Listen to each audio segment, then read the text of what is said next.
Alright, see if I can get the stream going. When I was streaming the other night, bloody visor kept pausing, so obviously I can't watch it while I got the headset on. See, I didn't realise it was pausing until. So how are we doing this? You're going to do a party in here, and then you're going to join the venue. And then we just join the venue, yeah. So if we go to the venue now, let me see if what happens. Let's go to. Let me come out of your room. Go to venue. I imagine you could just join me. Pause. Oh no. Oh, okay, so I need to invite you once we're in the venue. So probably once I'm in there, I'll invite you in. Right. So it's just disconnected him. Even all, anybody who's watching, anybody watching the stream, 5 people watching already. Let me turn that volume down. Even all, anybody who's watching, because I can hear myself. That's a bit weird. Give the video a thumbs up. Give me a follow. Let's get in. Enter venue. Access. Allow my audio. Yes, you can use my audio. Code of conduct. Oh, really? Welcome to Oculus Venues. You're about to experience an incredible live event. I've never from all over the world. I've never looked at one before, I guess. There are a few things you need How long does that need to be? Yeah. Well, Dorsey? So treat them with respect. Do you always see this video? I swear I've seen this video already. Say or do anything that might keep the people around you from having a good time. We'll be monitoring the event to make sure everything's okay. But if you notice anyone causing trouble, please help out and report it. Just select the avatar and click report. Oh, okay. I will do. We'll look into it. Now get in there and enjoy the show.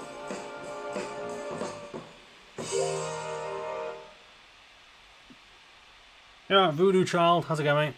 Accept and continue. Yes, let's accept. We'll join. We'll promise to be good. Not naughty. Thanks, Dawson. Get a straw, Graham. You know what? I do have a straw normally, but I've lost it. I don't know where my straw is. Oh, look. Got an exclusive t-shirt. Oh, Connect 5 t-shirt. Oh, look, you can see people in the crowd. Unlocked. New avatar item unlocked. By attending this event, you've unlocked... I have to turn this down because it's going to be copyrighted music, isn't it? I'll turn it back up again in a bit. By attending this event, you have unlocked a special item for your avatar. This item is available to wear for as long as you like. Choose the item you'd like below, and it'll be added to your avatar. Changes to your avatar are public. I guess I'm going to have to go for the black one, maybe. Let's go for that one. Add and continue. Join crowd. Oh, I'm going to go into some random group now. Oh no, empty seats. Can I... Oh, I'm sat right in the middle here. That's quite good. Can I invite friends? Trying to see people. Oh, okay, once they join, I think you can click on them and you can get them to join. So get a few in. So these are all the people. Ah. Hello. I don't know if people can hear me. Audio. Oh look, you can change the volume of the event.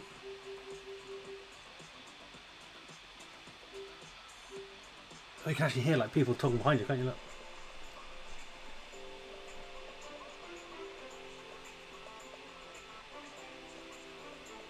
Where's Dasbo? Come on, Dasbo, join in.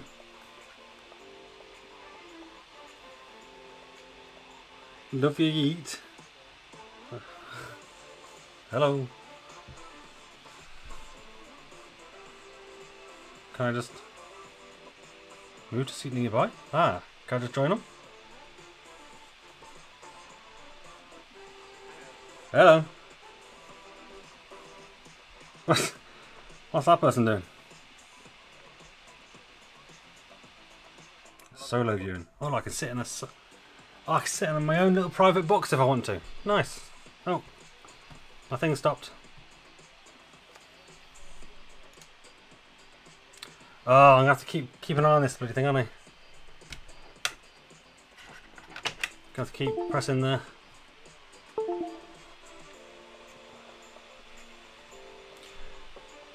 Trust the visor to pause. See if we can get people.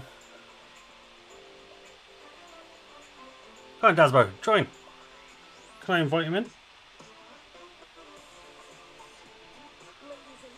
Ooh. Begins in 9 minutes, baby. 9 minutes. Are you ready?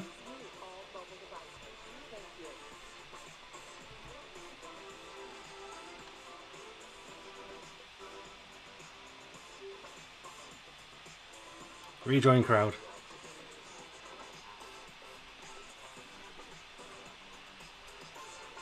Oh, look.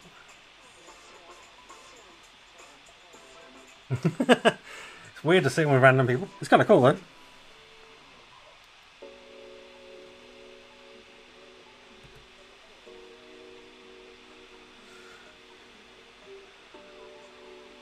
There he is. No empty seat to you buy. Sit somewhere empty, Daz. Come on. Oh, move seat nearby. There you go.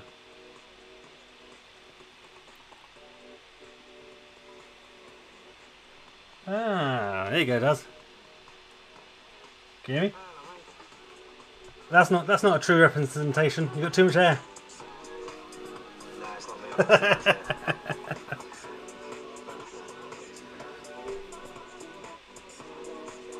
This is cool, isn't it? It is cool, yeah.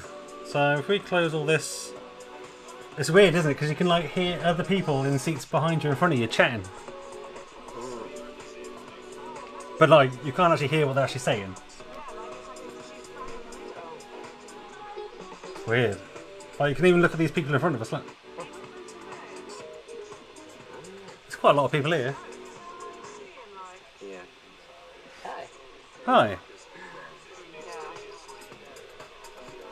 Mr. Comfort.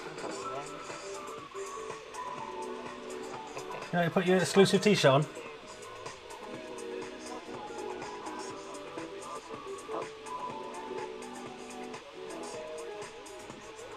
Hey, it's 3D Voodoo. You need to go onto YouTube app on your Oculus Go and make it side by side 3D. And then you can see the Connect event in 3D.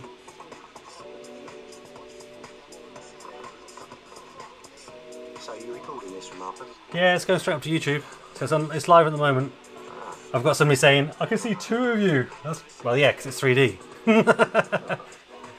What, you got one of me for each of your eyes? Oh, can I see any of the VR guys? Come on, any of the VR guys? Where are they? Hang on, where's my phone? Where do I put my phone? There it is. See if I can message one of the VR guys that I know and see if they'll jump in the middle of the crowd and wave.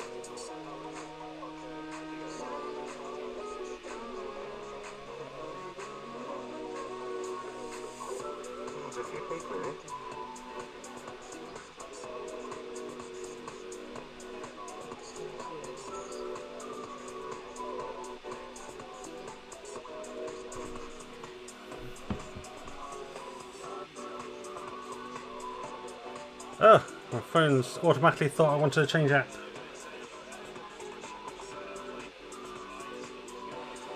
Try and get one of them to like go in the middle here and wave backwards. I thought, what they got there? Is that a plate of food?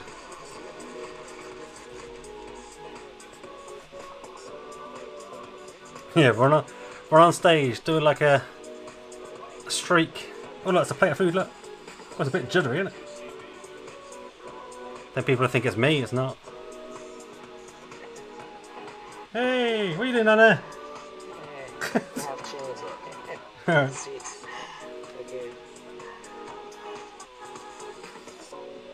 What's Darren doing down there? Did he just move? There's no empty seat next to you.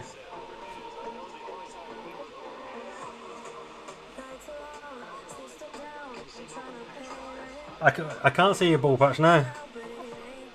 I can still hear you. Let's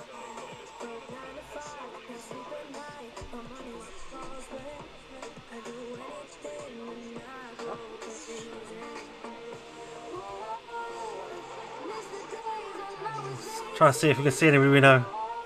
Oh, we changed screen. We've gone further back. What time is it?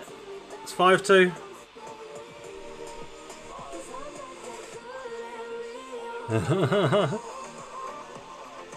Oh well, I'm going to be caught for copyright for all this music.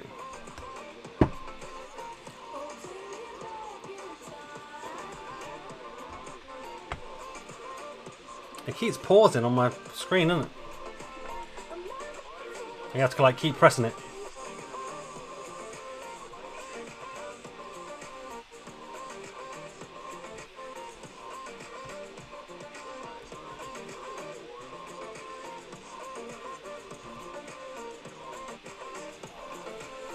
Apologies in advance if the stream pauses, it's been a bit weird. No, Graham, this is the Venues app. Yeah, I lost her. His head banging down there, and he look. He's enjoyed himself. Yeah, that's a little too exciting.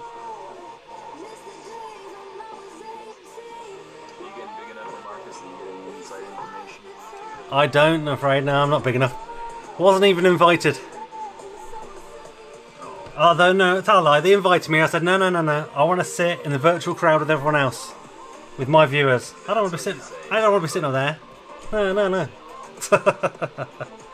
people. Exactly. Yeah, mate. Good to see you in digital person. Oh, yeah, you too, mate.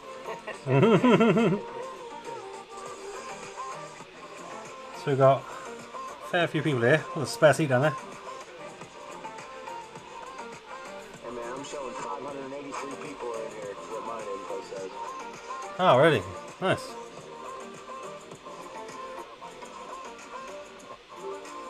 What does it say for you? Sometimes it'll differ, sometimes for people. Where does it say it? Oh, it's gone quiet. It's gone quiet. Oh no, it's gone quiet. Is that because we're waiting for the event to start? Oh. We broke it.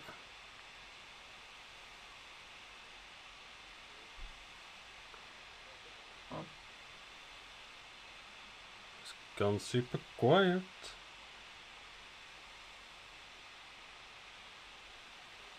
Let's go back to the dash just to see.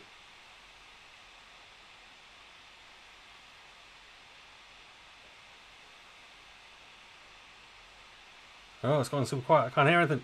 No, wrong time to do that.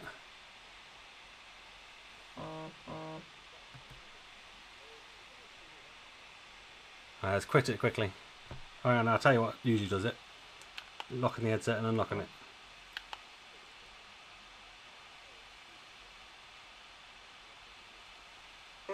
Ah, there we go. My sound's back, I was missing the tunes. No, it's Cape Codder. Hey, Darren's now sitting with me. What's happened there? So you quit?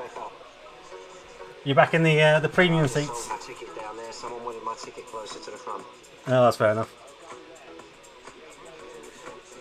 It's funny, isn't it? You can hear like people in other rows chatting away. Yeah. Like very faintly. It is very surreal. I can hear somebody in one of the backgrounds say my name.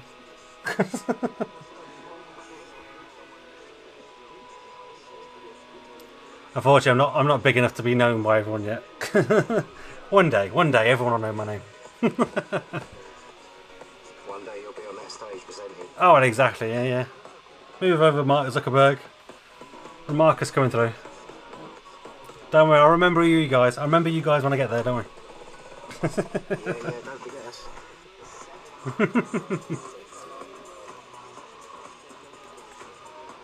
Yeah, come on, look, it's 6 o'clock. Come on.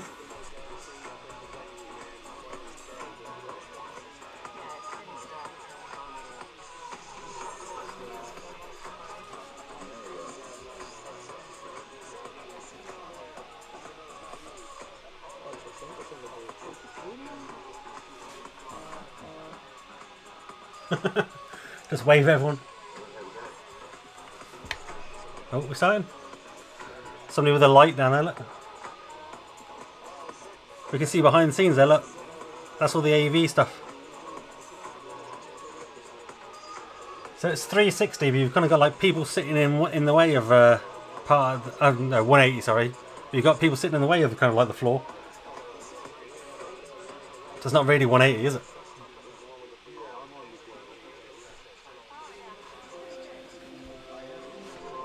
Someone's talking about me. Ooh. Oh, shh. This is the first time I tried VR. I thought it was awful. There was no fidelity. There was no resolution. Very rudimentary demos. Poor pixels. You could just look around. We didn't know what to expect. I didn't feel like I saw myself in it. 5 years ago. Oh, the video's a bit laggy. Only an Oculus Kickstarter. If you just see how much VR has progressed since 2013. Here we are in 2018, and I'm actually painting strokes in thin air. In 5 years, we've gone from... I don't know if it's just me, but the video's really laggy. To 30-second clouds. No, it's okay for me. It's pretty good. Controller to having control just me then. Feel a virtual world in your hands. When I look back, it was kind of painful, but at the same time, there's so much fun in that kind I guess it's because I'm streaming. Constant sense of discovery. No words can describe what you're streaming. Pure magic. Inner child. Exploding in my head literally changed my life. It's pretty mind-blowing. And it's really emotional because there is no rule book, and we can be in there writing it. What if we could teach and share knowledge on a global level? That shared experience actually is going to no longer be about technology, but about emotion, about experiences, about connection between people. This is the once-in-a-lifetime opportunity where you can be part of creating a new art form. It's part of the challenge, right? To wake up every day and think maybe I'll just You can actually see like today and help define all of the stage, all that colour is the stage. Explore the first percent of what we can do in here. What keeps us going is knowing that there is 99% more to discover. Ultimately, virtual reality is a tool. Except that this tool allows us to craft moments of human existence. That is, at its core, more powerful of a medium than anything that I think that mankind has ever invented before. Happy birthday. God, a crowd are noisy, aren't they? Shush! Hey! Come on, clap! Clap! Hi! Hi! Welcome to OC5. Alright, so last year, we talked about how our long-term goal was to help get 1 billion people into virtual reality. So let's start off by checking in on how that's going. All right.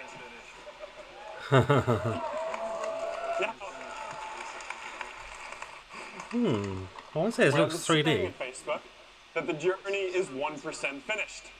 And in this case, maybe not even quite. Oh no! Somebody's knocking at my door. I'm confident that we're going to get there. Because just imagine all the ways that being able to feel really present with someone, no matter where they are.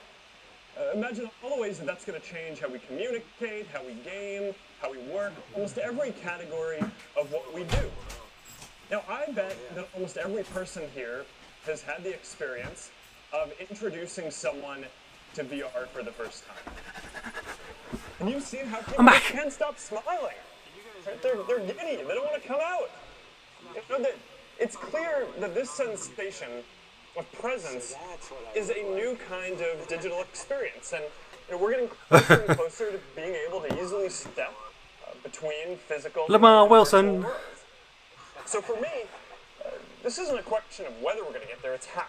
Or what is the exact roadmap? What are the exact next steps we need to take on the path there? And now, I think that we all need to focus on solving 2 important problems next.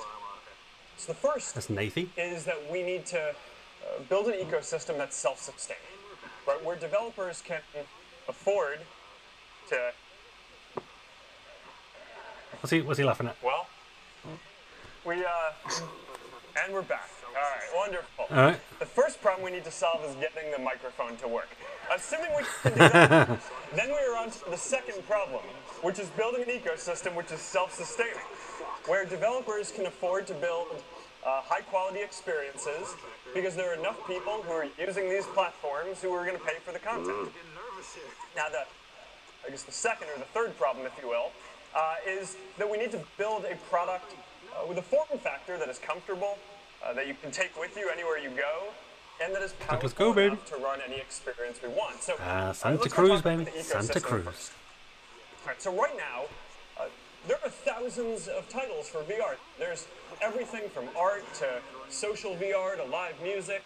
You know, it's a broad enough range, so if you have a cousin who's into dinosaurs, or a grandma who's into strategy games, who is an awesome grandma, then there's going to be something for them in VR.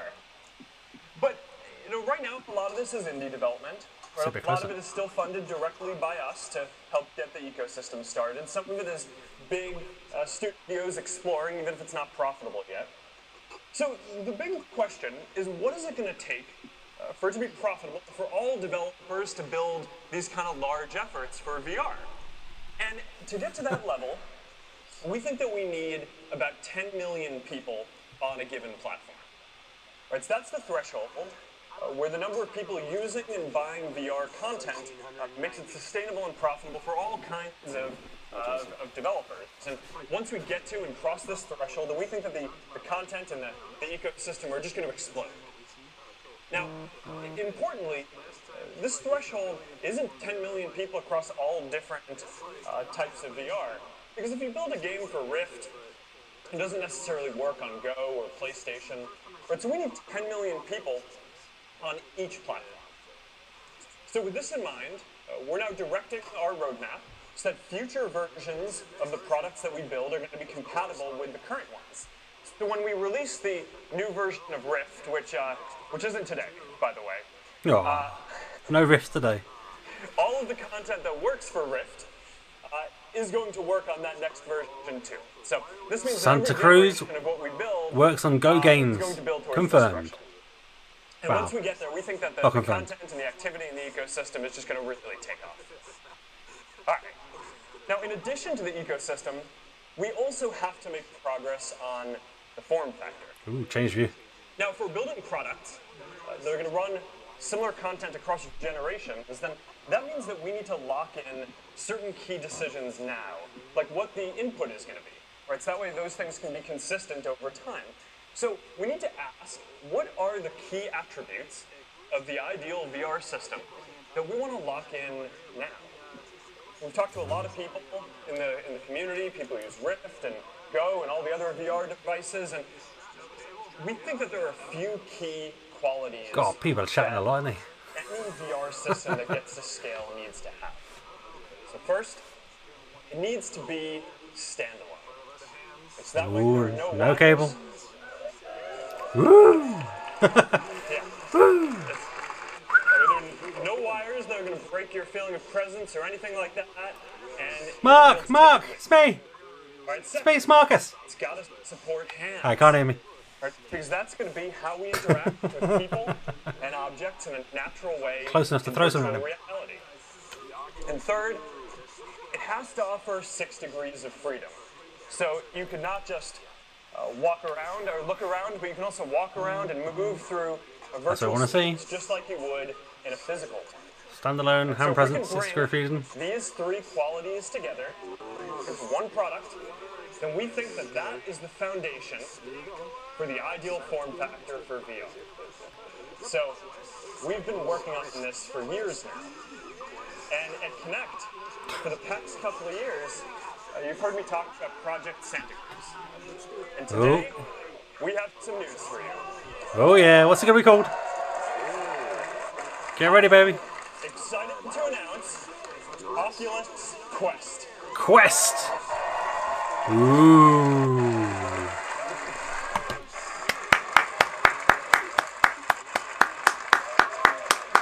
It is shipping in the spring, and it is going to cost $399.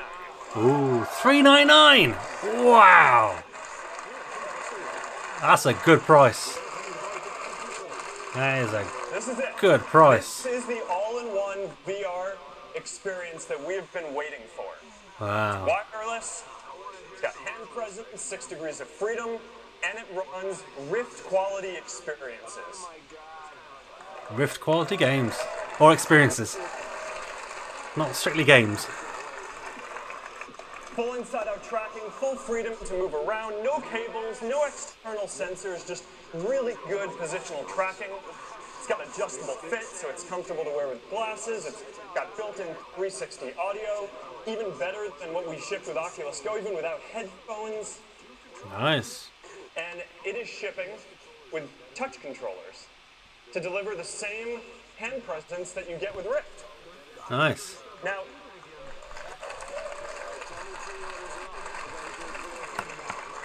I want to take a moment to thank all of you who gave us feedback on this, because you might know that when we started working on this, we were actually planning on building a different input device, but because we got so much feedback that the input should be the same as Rift, we went with touch, and now we're doing even more work to bring these ecosystems closer together over time.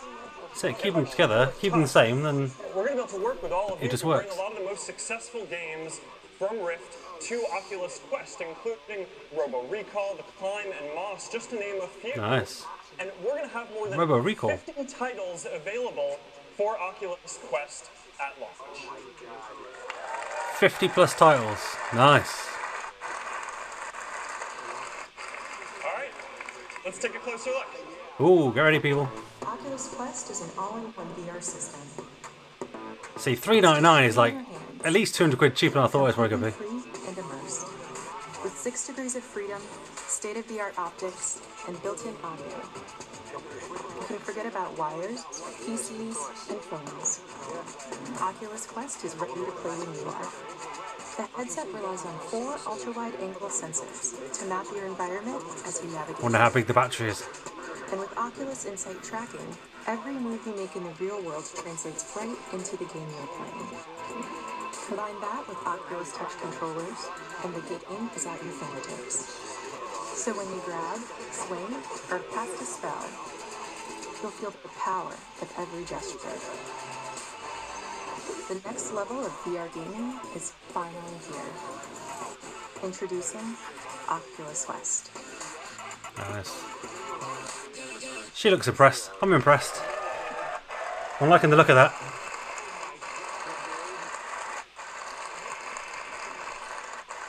Well, the screens are a bit bright, aren't they? Look at that. It's just wonderful. Blind you. All right, you're all going to be able to try it out right here at OC5. Where? Over there? We are. And some of the experiences are just really amazing. You can play tennis. We have a tennis court set up, so you have one person on one side on the tennis court playing, and another person on the other side in the living room, and you can see how the experience just scales up and down nicely with the amount of space that you have available. Oh, nice. You see the ball coming, you run towards it.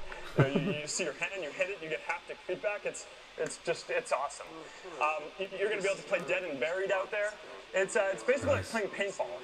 You get to run around with your friends, ducking behind virtual objects, except no physical welts. So that's better.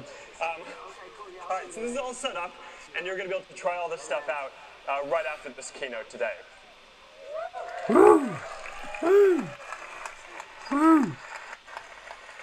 Now, with Oculus Quest, we will complete our first generation of VR products.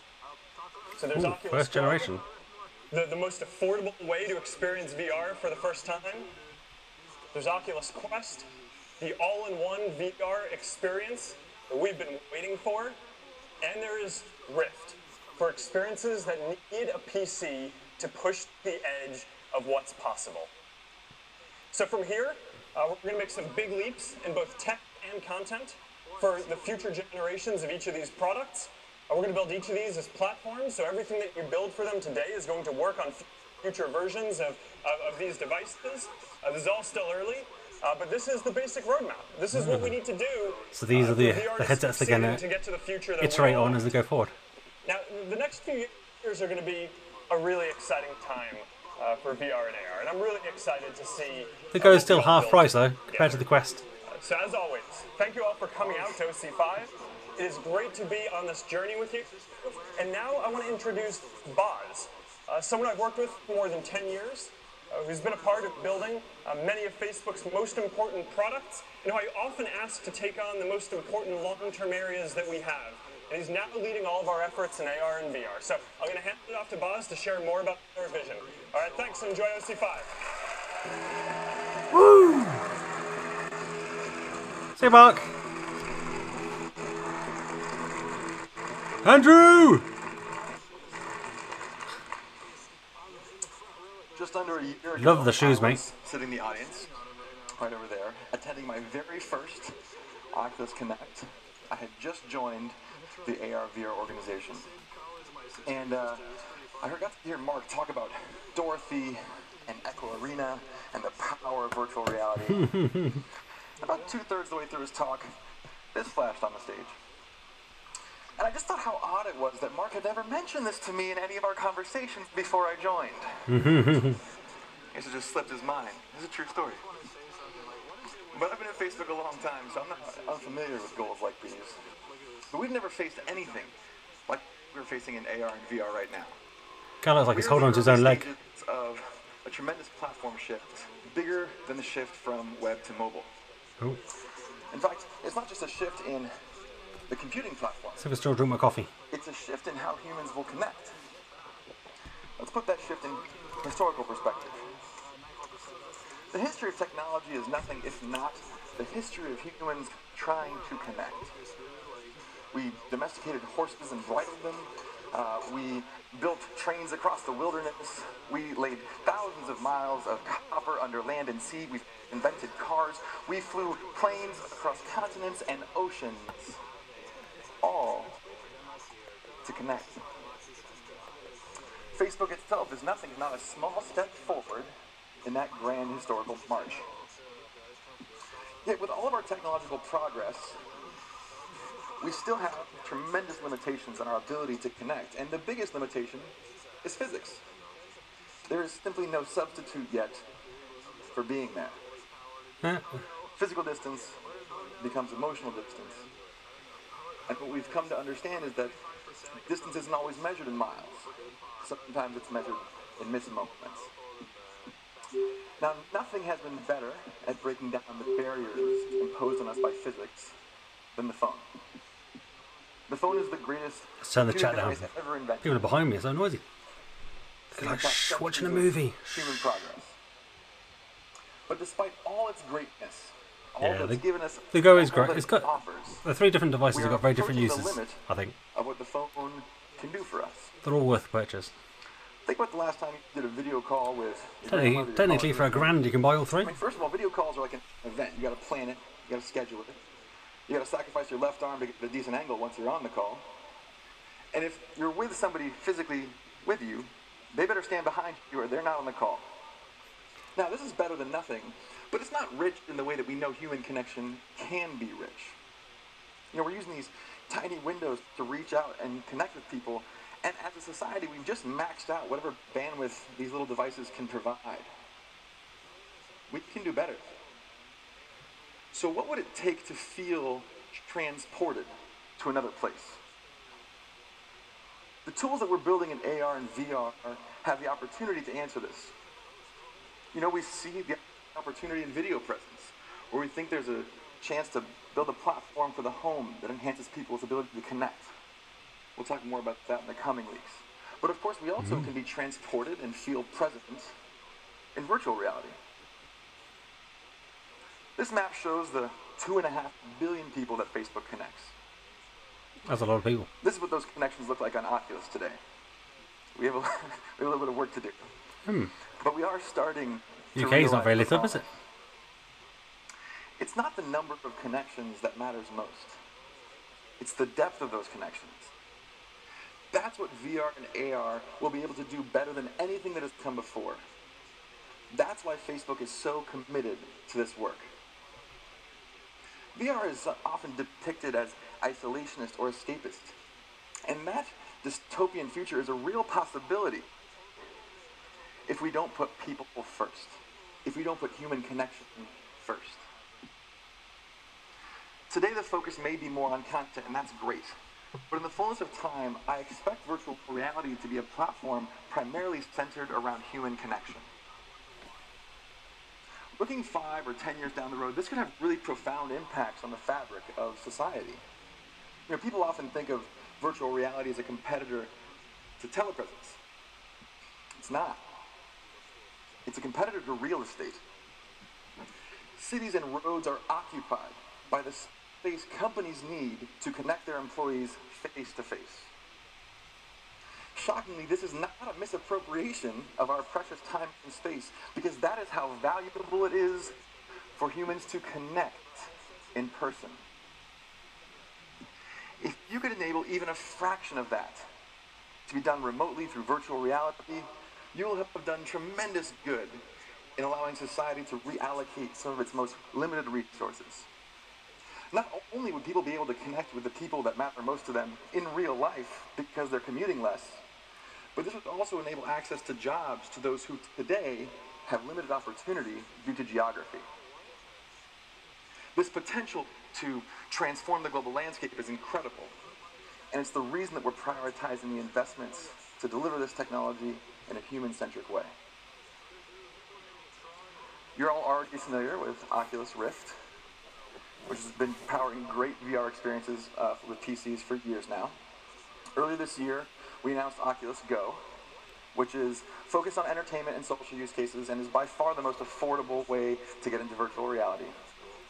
And as you just heard Mark announce, we are excited next year to launch Oculus Quest. But you're not stopping there. We're also going to work on future technology that will unlock even more. Instead of taking the real world and overlaying virtual objects on top of it, like we plan to do with augmented reality, you can also take real-world objects and integrate them into virtual reality so that everything can interact. This is super important for unlocking future use cases like reimagining how we collaborate at work. What you're about to see is actual footage from a prototype of mixed reality shot with the Oculus Quest. Mm-hmm. So as I put my headset on, we can see the virtual world overlaid on a very, very crude reconstruction of the real world behind it. Okay, so scanning his living room a little little bit. I'm watching a video of my son and I playing with iron powder and a birthday candle for Science Saturday, when I get a notification that my wife sent me some photos on Messenger. And I can go in and browse and pick out a few favorites. More integration on Time Facebook. to get back to work. The top of my to-do list is to work on my OC5 script, so I better get to it. You can see that I'm able to access my real-life keyboard and desk in front of me while enjoying the boundless space that virtual reality affords me. And then I get a notification that tells me I've got a meeting. My speech will have to wait. I make my way into a virtual room somewhere in the metaverse that allows me to work alongside my team in a persistent environment. Someday there will be people in here, lots of people, imagine it. And here comes my colleague Imagine now. Now this is a, yeah, thank you.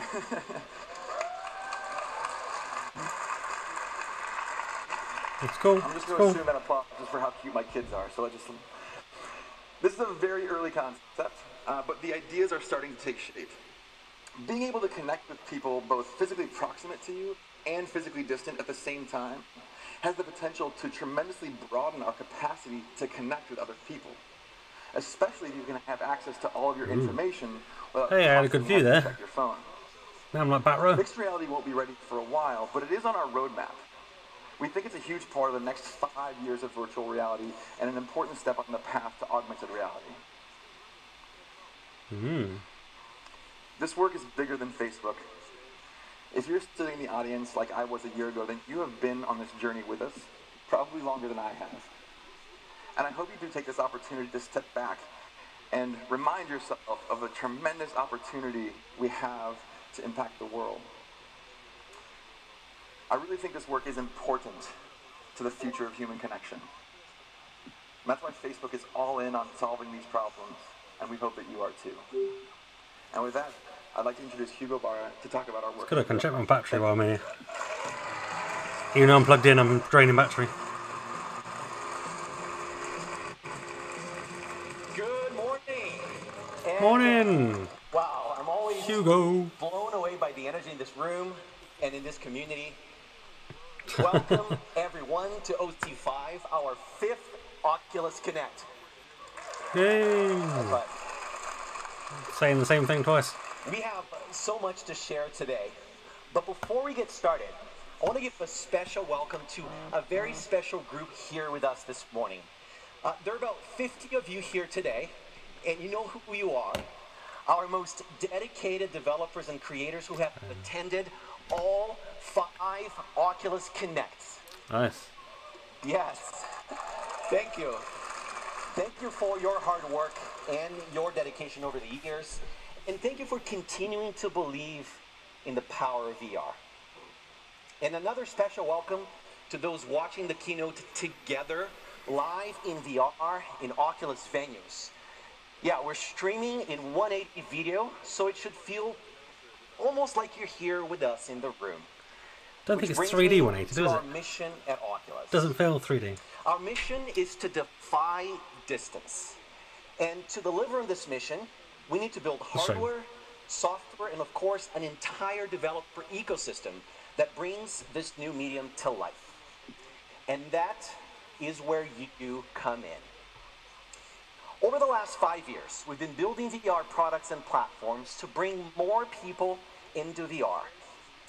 And our goal is to help you find your audience on the right platform and build a business.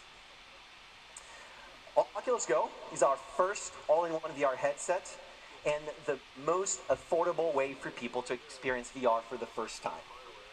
Here at Connect, we'll share what we learned from Oculus Go so far and what we're doing to bring even more compelling content to this platform so we can continue to grow this audience.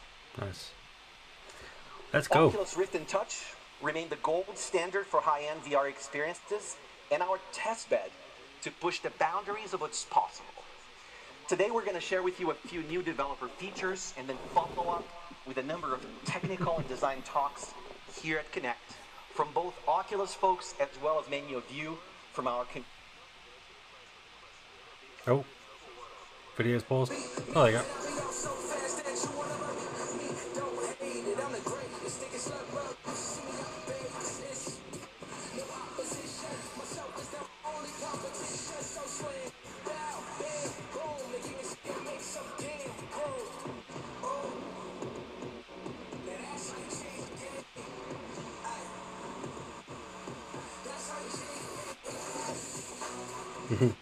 See, that's the dream, being able to control a game like that. Like 3D coming off the table or augmented reality type stuff. That'd be awesome. Super hot to VR.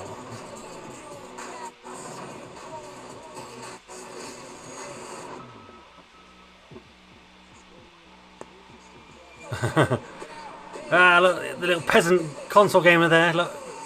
Just look, missing out.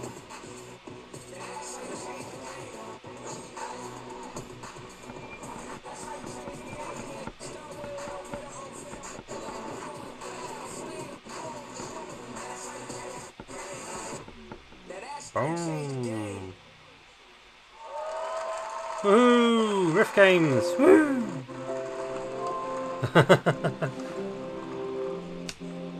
Bit of cold coffee. I should have a straw for my coffee, shouldn't I? I don't know where my straw's gone. I lost it. Ruth! Hi, Ruth! We have come a long way since Rift launch. In just 2.5 years, you've given us over 1,100 Rift titles. Wow. And we're already working with developers on games launching well into 2020. Nice. The market is growing. And with touch being the standard for 6DoF gaming, there are more opportunities for people to compete. Is that how you say it? 6DoF? In your games. Just look at Orbis VR, one of VR's first and most successful MMOs, where players have spent over 440,000 hours since the game's launch in December. Even more remarkable is that this game was built by a team of 2 working remotely. With a growing community and eager fans wanting more, Orbis VR is launching a massive expansion early next year with beautiful new visuals, highly customizable avatars, and much more. I'd also like to give a shout out to Space Bullet, creators of Vox Machina. Join up to 16 players as you pilot a giant robot in this super mech simulator and lead your super team mech to simulator. The team of 3 behind this game I should say that's so weird. one of the first Oculus grants we ever gave in 2014, and they've come a long way. So we're excited to announce that they are launching today. Ooh. Congrats to the team. Nice. So you've got a Rift, jump on that bad boy. Even though we're still in the early days of VR, many developers are on their 2nd, 3rd, and even 4th Rift titles. They are building on top of what they've learned, producing bigger and better games and defining the language of VR gaming. Like Ubisoft, who was one of our first VR adopters. They gave us Eco Flight, Werewolves Within, Star Trek Bridge Crew, and Transference. And later this year, they're launching Space Junkies. Yeah. Get excited, guys. Come on, this is awesome stuff. Yeah. Space Junkies Come on, guys, is you a excited? first-person Excited? multiplayer space shooter where you gear up with insane weapons and battle your opponents in intense zero-gravity duels. Insomniac Games has also given us a lot of enjoyment over the years, from Edge of Nowhere to Feral Rights and The Unspoken. And coming in 2019, get excited for Stormland. Ooh. Stormland's a hardcore experience that players have been waiting for. Yeah, we want to play this. Action-packed adventure game lets you walk, run, climb, and even glide over an expansive open world that evolves over time. Finally, let's talk about Ready at Dawn. A studio known for jaw-dropping visuals and character-driven narratives, Ready at Dawn has created one of the first made-for-VR franchises. They started with award-winning Lone Echo, which defined what compelling character interaction in VR feels like. It became one of the highest-rated titles among press and players alike. I wish, Cape Codder. If they give me several dozen quests, I'll gladly give them away. I don't think I'm big enough to get anything free yet. Later this year, Echo Combat. One day though, one day. So, what's next? Well, Jack and Commander Liv are back. Ooh, Low Echo. So let's drop into Jack's point of view and get a sneak peek at what they've been up to since Lone Echo.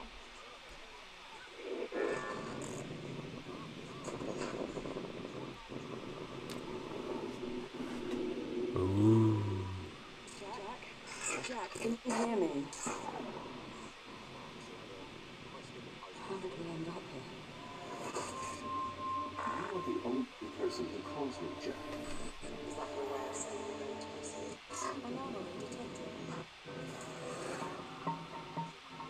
I'm gonna get you patched up. Promise. Not to jinx it, but I think we're actually not. Oh, damn it! She's not very happy about that. Your systems are failing. I barely managed to keep your core memory alive.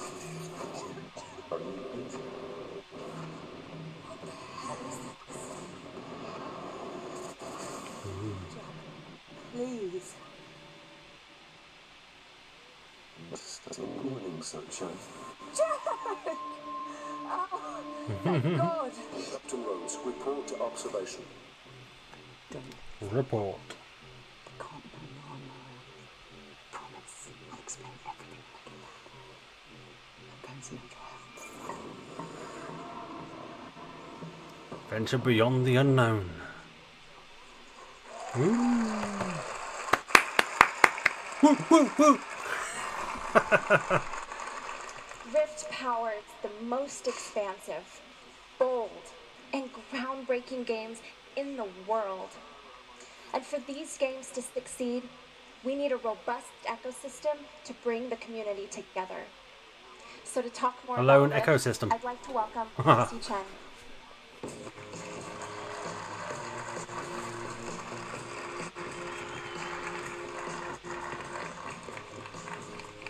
Hi, Lucy.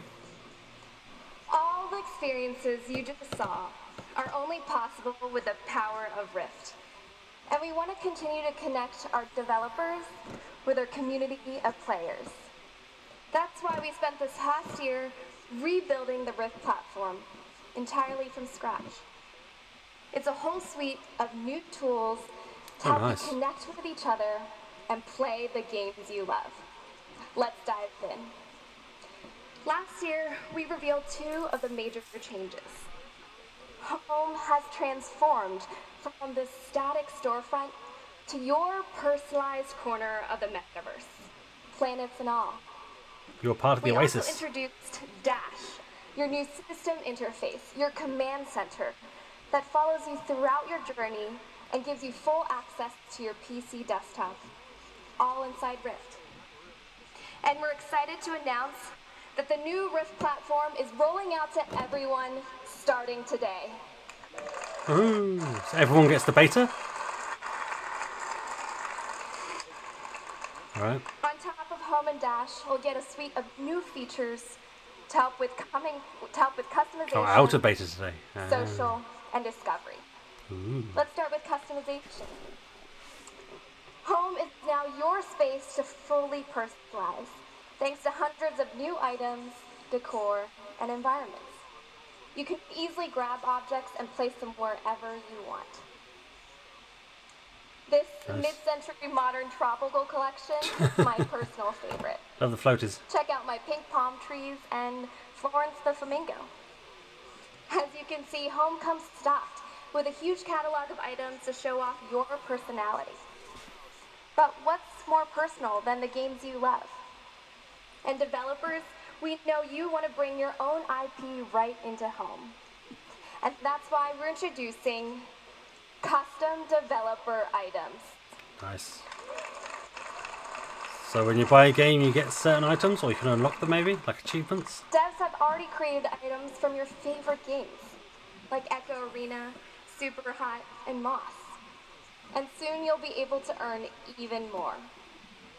Just imagine playing Brass Tactics and getting this awesome, fully animated airship to showcase directly in your space. Nice. Can I show off your achievements or how much you play a certain game? For your avatars. Okay. The options are endless, and we can't I got wait my free to see shirt. what you create next. Oh, can't see my shirt. Okay, so Home is now more personal and connected to the games you love. But to truly feel at home, you need to be able to share your space with friends. Today, you can invite your friends to come over and even set up a home theater. Just broadcast your desktop from Dash, and you and your friends can sit back and watch a live stream or the trailer of Stormland. Like big screen built in automatically now. These hangouts have to feel like you're really there with other people. That's why we revealed Avatars in 2016. And since then, we've made them look more human and added hundreds of new outfits, skin tones, hairstyles, and accessories. Developers can also use their avatars to make their games more social and dynamic. Many games like Brass Tactics and PokerStars VR have already adopted our Avatar SDK. And we want to make these tools even easier to use. This summer, we added the most requested feature from devs: cross-platform support, so you can take our avatars everywhere you publish, including Steam. Oh, nice. And we're not done yet. Take them onto Steam. That's quite a good integration into Steam. Your avatar into Steam. And we're nice. not done yet. So I guess Steam obviously games year, are technically separate to Oculus ones. Ooh. Emoji tars. Last year, we gave you a glimpse into what we were building. And you might remember my friend Will. Hello again. Hi, Will. I'm Will, and I'm delighted to present our new expressive avatars. As you can see, Will has a whole new look. The glasses are finally coming off so you can look into each other's eyes. With our research into simulated eye and mouth movement and micro expressions, it feels so much more natural to interact in VR. Okay. With all of these updates, Home's social foundation makes it easier to connect with friends get my own face in. and the games you love. But oftentimes, Your journey starts even before you put on your headset. The Oculus desktop app is now more personalized, so you can find the most relevant games and stay connected with friends. But what about when you're away from Just checking my battery, make sure I can survive. Currently, there's a mobile app for Oculus Go. There is. And starting today, the mobile app supports Rift. Nice. I do like the mobile app for the Oculus Go. It is convenient. Access to discover events, connect with friends, because you can install games and stuff remotely and all sorts. Remote install new games directly to your PC. Oh, nice. So if your PC's on, you can install them. Nice, remote install. No more waiting. I like it. That's what I like about the Oculus Go. This is a taste of Rift's connected I can wake up in the morning, platform, log onto the app and start installing the games. And friends are more within reach. From this foundation, Rift has the potential to unlock so much more. We're already seeing people using Rift for work. Our platform has inspired many developers to build new use cases. Iris VR lets architects jump right in at any point during development, so they could preview an entire job site. Skydance Interactive used Medium to build their newest game, Archangel. Previously, concepting something like this custom cockpit would take up to 6 months, and the team would still have to guess how things would look in VR. But with Medium, the 3D designs took only a week. Nice. These are just 2 examples of many native apps improving workflows across industries.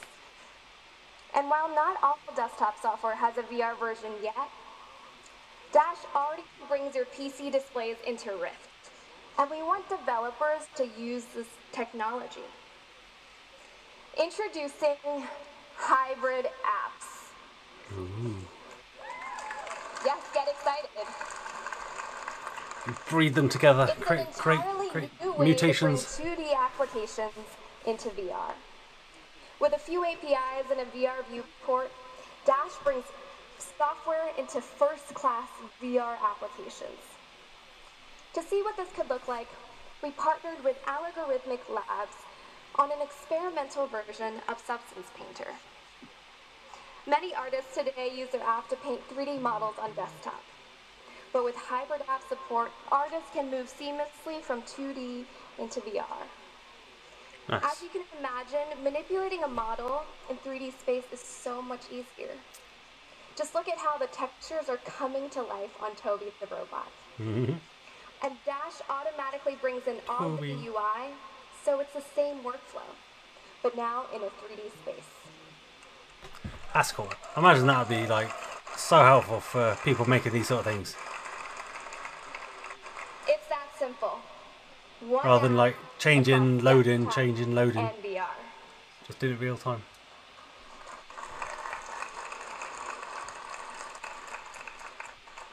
With hybrid apps, just imagine all the ways VR will transform workflows, even your own daily workflows. From 3D animation and CAD tools to photo editing and design. It's still early days, but we'd love to hear from you. Stop by your session this afternoon and stay tuned for more. This is year 3 for the Rift platform, and the best is yet to come. So now, let's take a look at Oculus Go, where entertainment is front and Go on then. center. Let's look at Oculus Go. That's what we came here for. Come on. Oh, she looks scared.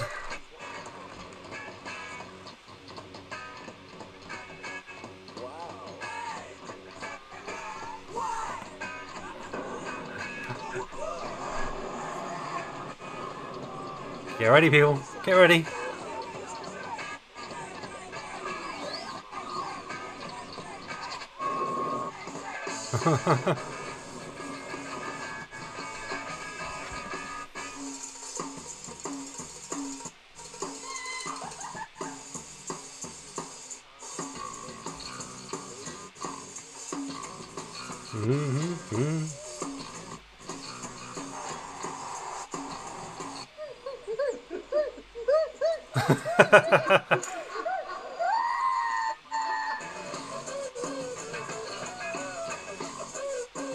Yeah, baby, that's me! That's me! I was in the video! I was at Oculus Connect! Get in! Yes! That was me! That was me! That was me, that was me, that was me! I was on a plane, baby! I was in the Oculus video! How cool was that? I was in it there for like a second. I was in it! Yeah, baby! I was in the show, see, I got there. You know.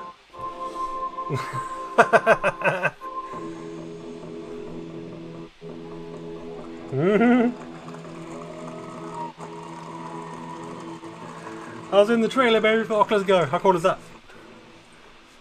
Now, granted, it was only for like a second, but still, you know. Since we launched Oculus Go, our It is cool. all-in-one VR headset. Someone's snoring. Oculus Go is the easiest way to get into VR, and people Someone's fell asleep. around the world have been excited to experience it. In fact, 80% of Oculus Go owners are new to our ecosystem. Someone's and it snoring. proves that a quality device at the right price gets more people into VR. But what really brings this device to life is over 1,000 apps built by you. People are solving puzzles in a tech-fueled future in virtual reality by Tender Claws. Good game, that. They're taking wild rides in Coaster Combat by Force Field. That's fun. They're feeling the rhythm in Thumper by Drool. And they're challenging their friends with Anchor Online by Otg Games. That is a good game, that one. I do need to look at that one. We worked hard officially. to pack Oculus Go with performance optimizations so that you, our developers, can build awesome experiences like these. We've talked before about dynamic clocking, fixed foveated rendering, and 72 Hz support. And now we're enabling a hardware-based chromatic aberration correction, so all apps on Oculus Go will look clear at the edges with no cost to frame rate. Nice. Chromatic aberration correction. So you know, kind of at the edges of some things, you get like a purple fringe or sort of colour bleed. Easier to develop applications.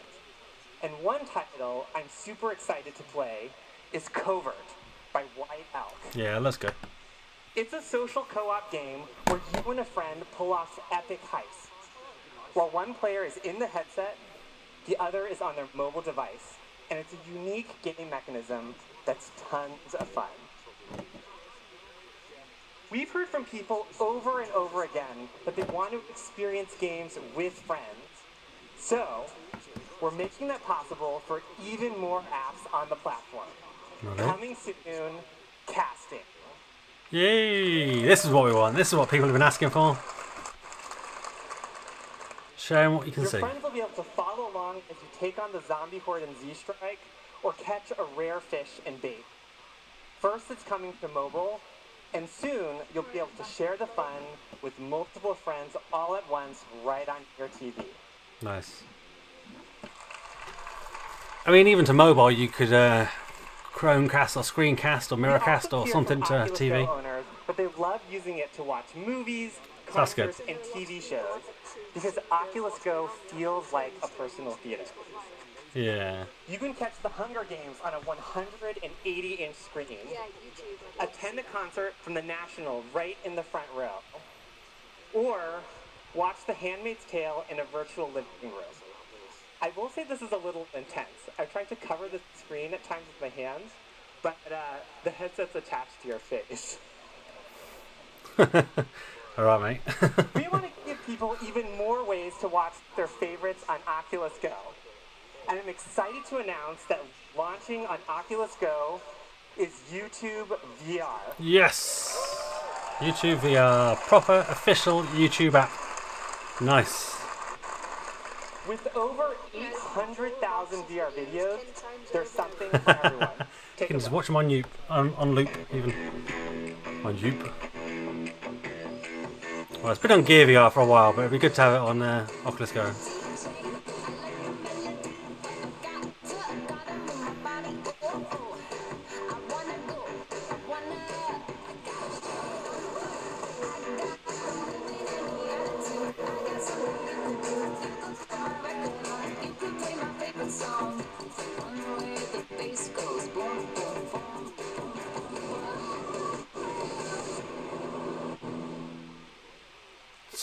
Someone is snoring.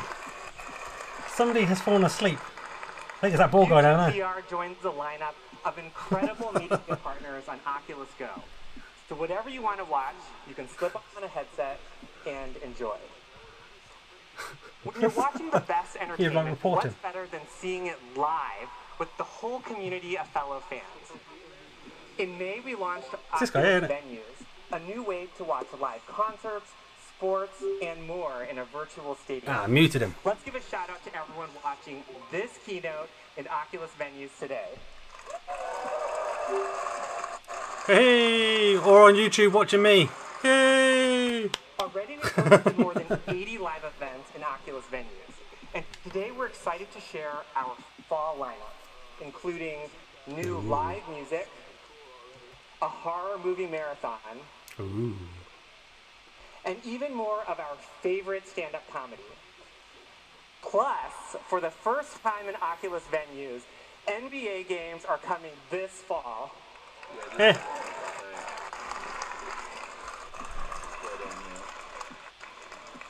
And everyone who attends an NBA game in Venues will unlock an NBA Avatar jersey that you can keep and wear with pride for the rest of the season. Oh, that's kind of cool. You can get your customized jersey for your avatar. It's one more way we're adding to an awesome experience in Oculus Venues. From courtside seats to the virtual living room, Oculus Go is opening up ways for us to enjoy our favorite media and spend time with friends like never before. What's even better, it's opening more eyes to the power of VR. And for all of us, that means more opportunities to build a new generation of VR for everyone.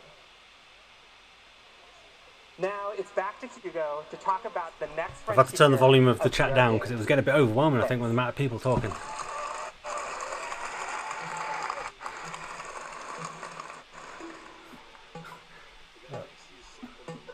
I know, I've muted him. You cherry down there. Nice grab. Nice. Cut up. Yeah, there you go. Whoa. Whoa.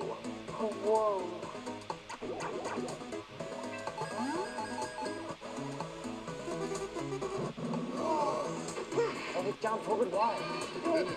Old school, baby. Old school. Wow.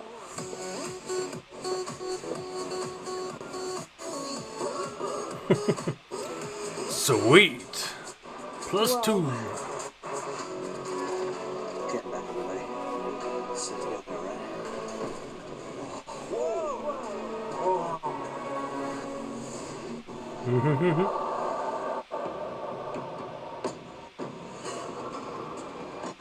Next level, baby.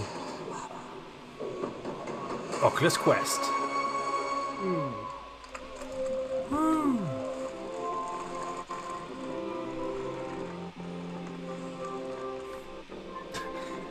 I love that this guy's falling asleep. That's hilarious.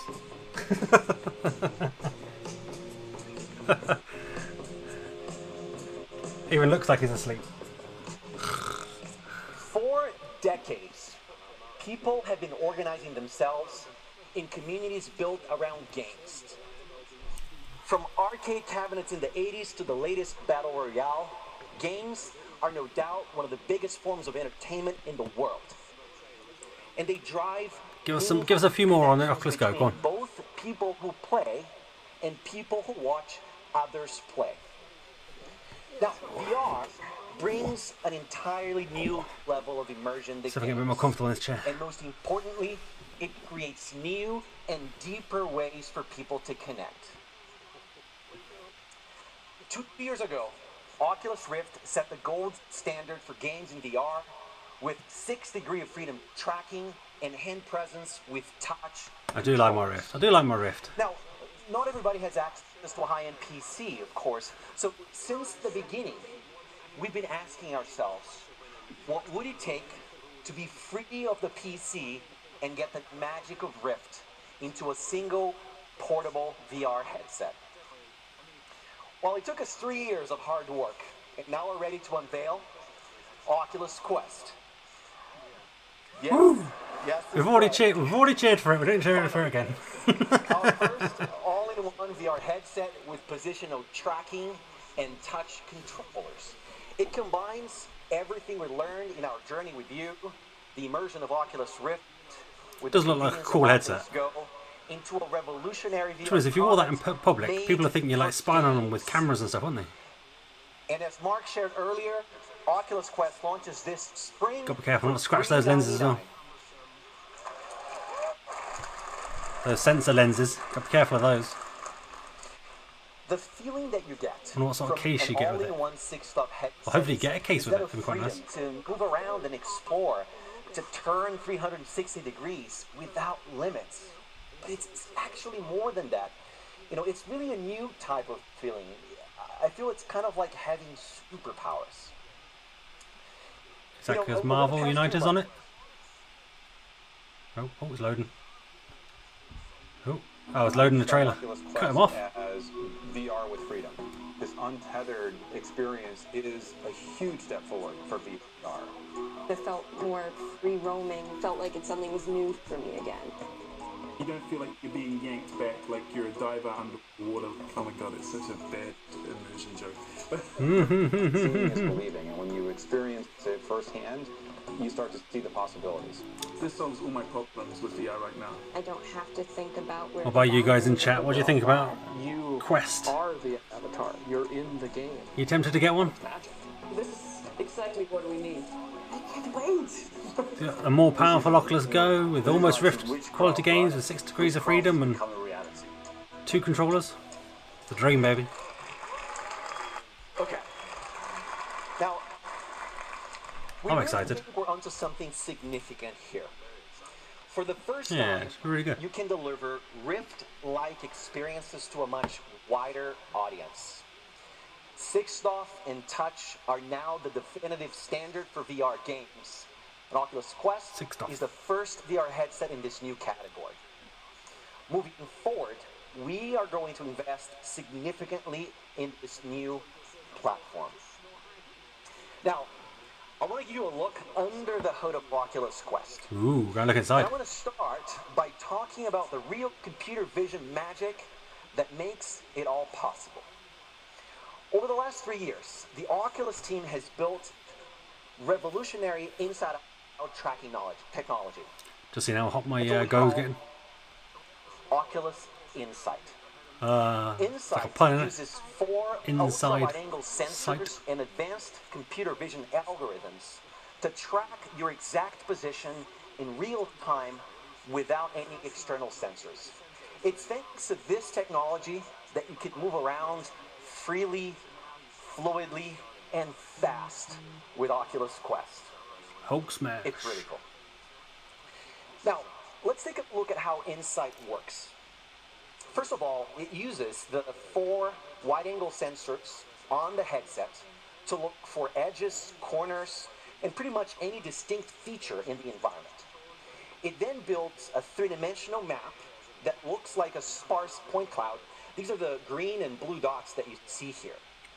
Nice. The system combines this map with gyroscope and accelerometer input and generates a very precise estimate of your head position every millisecond.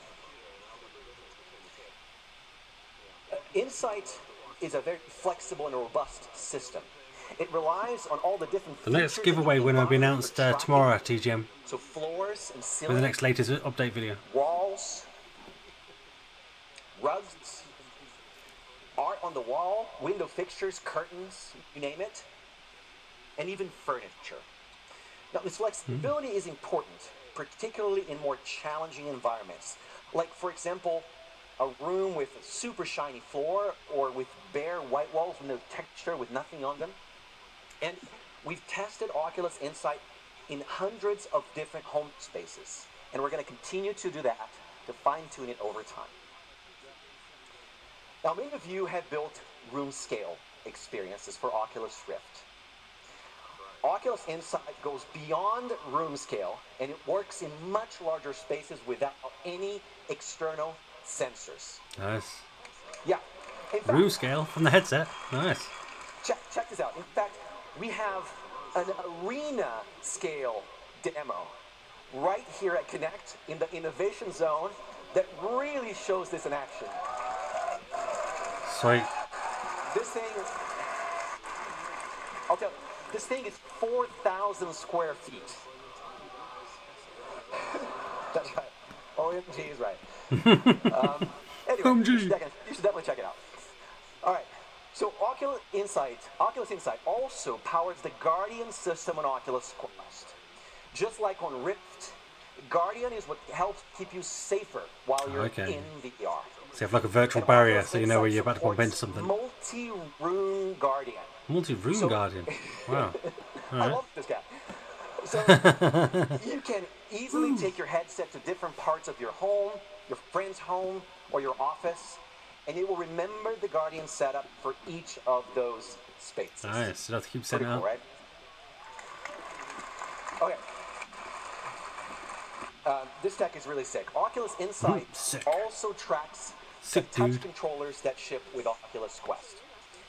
And thanks to your feedback, the touch controllers on Quest share full input compatibility with Rift. Nice. With the same buttons, thumbsticks, and sensors to accurately deliver hand presence, what Mark was talking about earlier. This means that everything so you that kind of go like you've learned and that we've learned and invented in game design for Rift applies to Oculus Quest. And it also makes it easier for you to develop titles that work across both platforms. I do kind of think they should have that kind of strap that goes across them to kind of keep them on your hand. Audio system to deliver great so you can just kind of let go. Sound without headphones. And this is familiar to you. We've improved the audio system that we shipped with Oculus Go, and it produces even deeper bass. Ooh, nice. Even better sound. Because the sound from this is really good. Pump it straight down to your ears. Oculus Quest is the same optics, has the same optics that we designed for Oculus Go. Oh, same optics. Which are the highest quality we've ever made. And we're also adding lens spacing adjustment. That's what you just saw. To help maximize so you can visual comfort. Change the IPD. Okay. Now, nice. People wanted that with the Go. Here at Connect, you all will get a chance to experience Oculus Quest firsthand. We have multiple fully playable demos right on the show floor, like this awesome tennis demo called Tennis Scramble. That's part of tennis court and then a living room. Of some of those nice. Right now.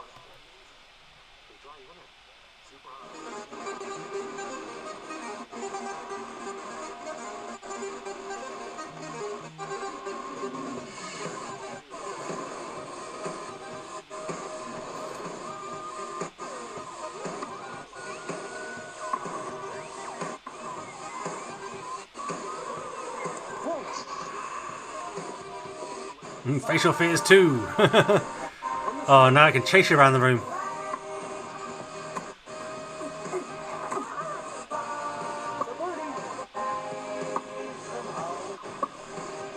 That's kind of cool.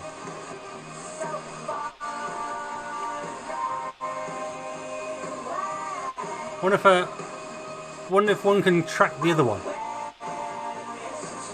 Like I know it can kind of track different areas, but do they know of each other's presence? Well, it's even more fun than it looks. It's pretty sick. You can check out the demos right after the keynote. We have the tennis demos, super hot Face Your Fears, right next to us in the main show floor, and you'll be able to try the arena demo called Dead and Buried across the hall in the innovation zone. So definitely check it out. You have a Wish I could. Okay, now all of the awesome technology that's packed into Oculus Quest is, of course, only as good as the experiences we enable you to deliver. So we have tons of tools to get you started.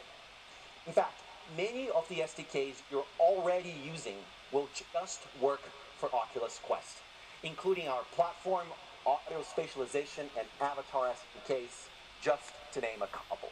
Nice. Now, we spent years building world-class VR integration for Unreal and Unity, and these tools support Oculus Quest today.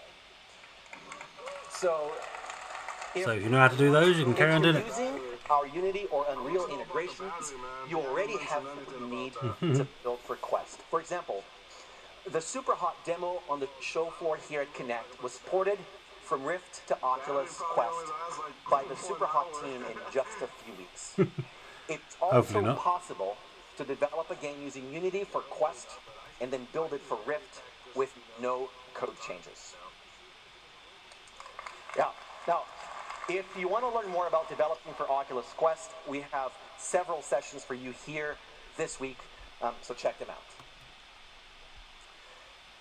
And that's Oculus Quest, our first all-in-one 6-stop VR headset with touch controllers for hand presence, Oculus Insight tracking technology that goes beyond room scale and supports multi-room Guardian, integrated audio with improved bass, and best-in-class optics.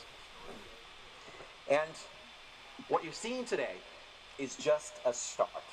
We're planning over 50 high-quality titles available at launch, and our launch lineup will be an impressive showcase of what we've all learned together over the years. And we hope it inspires all of you to build what you've always imagined. We're going to share the full lineup next year, and in the meantime, we wanted to give you a sneak peek at something very special we've been working on with one of the most innovative and award-winning teams in the universe. Please welcome Executive in Charge at ILM X Lab, Vicky Dobbs-Beck. Industrial Light and Magic.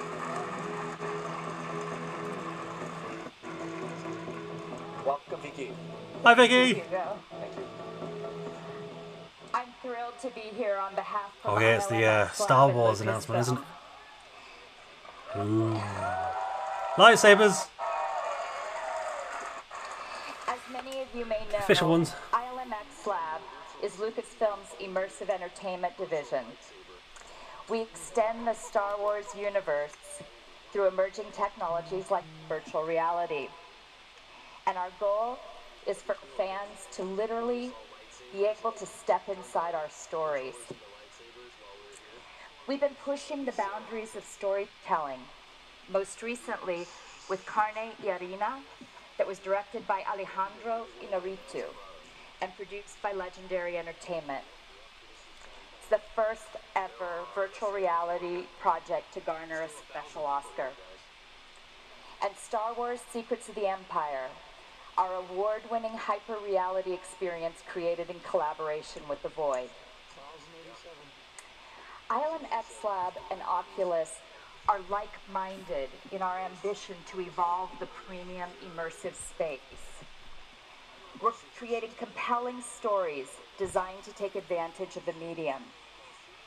Case in point, Oculus contributed significantly to the hardware that has brought Star Wars Secrets of the Empire to life. As we look toward the future, we want to tell connected stories. Stories that cross the boundaries of home and locations, and that deepen our experiences with beloved characters in a galaxy far, far away and beyond. We continue to build a world-class team at ILM X Lab, and as a part of that effort, we work with key creative partners. And so I'd like to welcome on stage writer and executive producer for Star Wars Secrets of the Empire, 55% my battery. friend, Ooh, David should be able to last. Sawyer.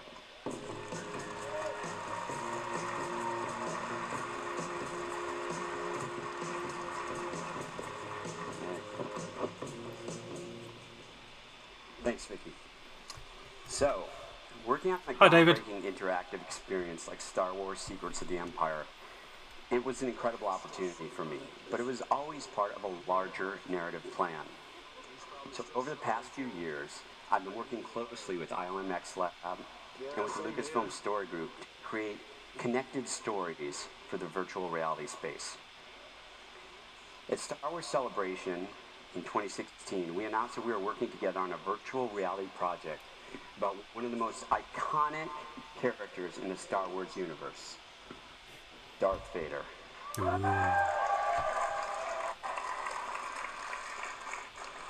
since then, we've been working with David on this series.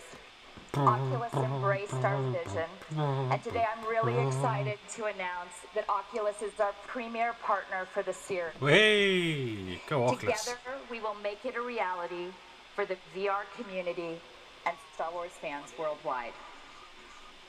Come on, don't do it. And it's coming to the Oculus Go. As creators, we are designing the experience to take full advantage of Oculus Quest 6-off fully immersive VR without cords or the need for a PC.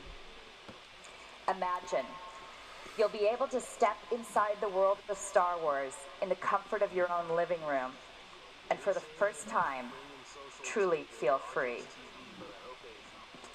So, our 3-part series was built from the ground up to be immersive first, meaning that we designed it to only be experienced in virtual reality. The story is set up by the events of Star Wars Secrets of the Empire, and it takes place between Revenge of the Sith and A New Hope. In this experience, you'll be able to travel to the fiery planet Mustafar and actually enter Darth Vader's castle, which was first seen in Rogue One, A Star Wars Story. You'll get an up-close look into the mind of one of the world's most infamous villains. Even better, he's not a villain, he's just misunderstood. Role in this as yet untold story. So with that, we're really excited to share the first glimpse of Episode 1, debuting as a launch title on Oculus Quest. Oh, nice. Let's take a look. Take a look.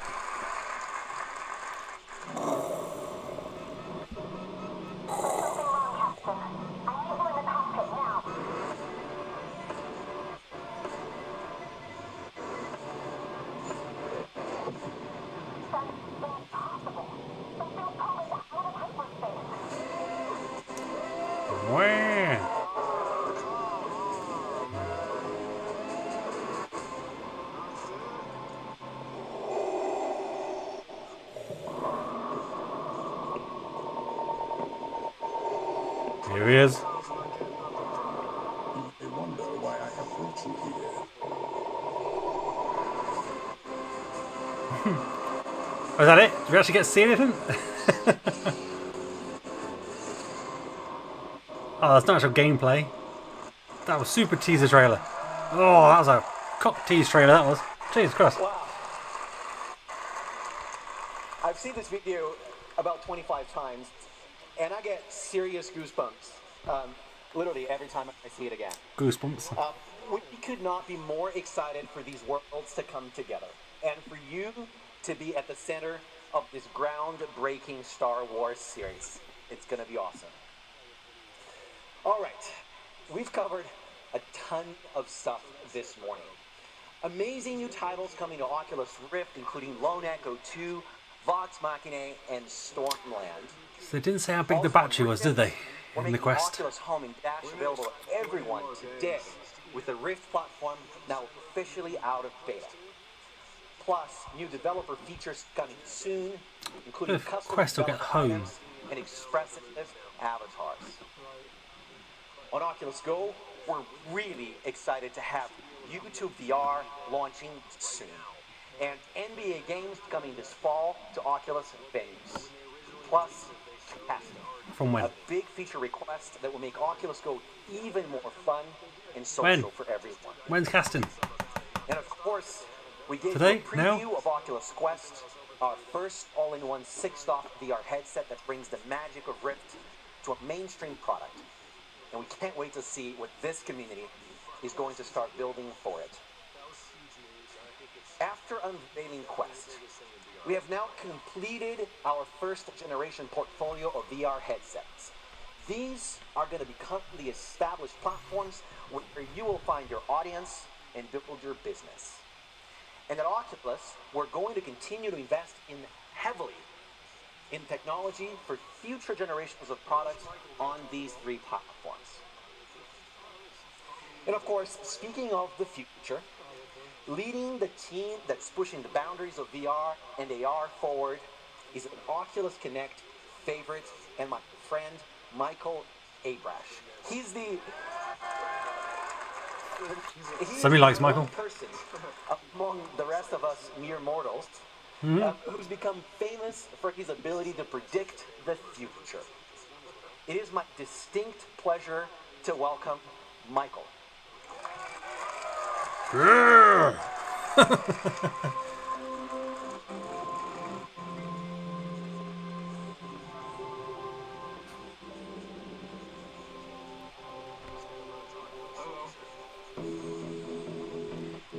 Oh, Michael, where are you? Chief Scientist.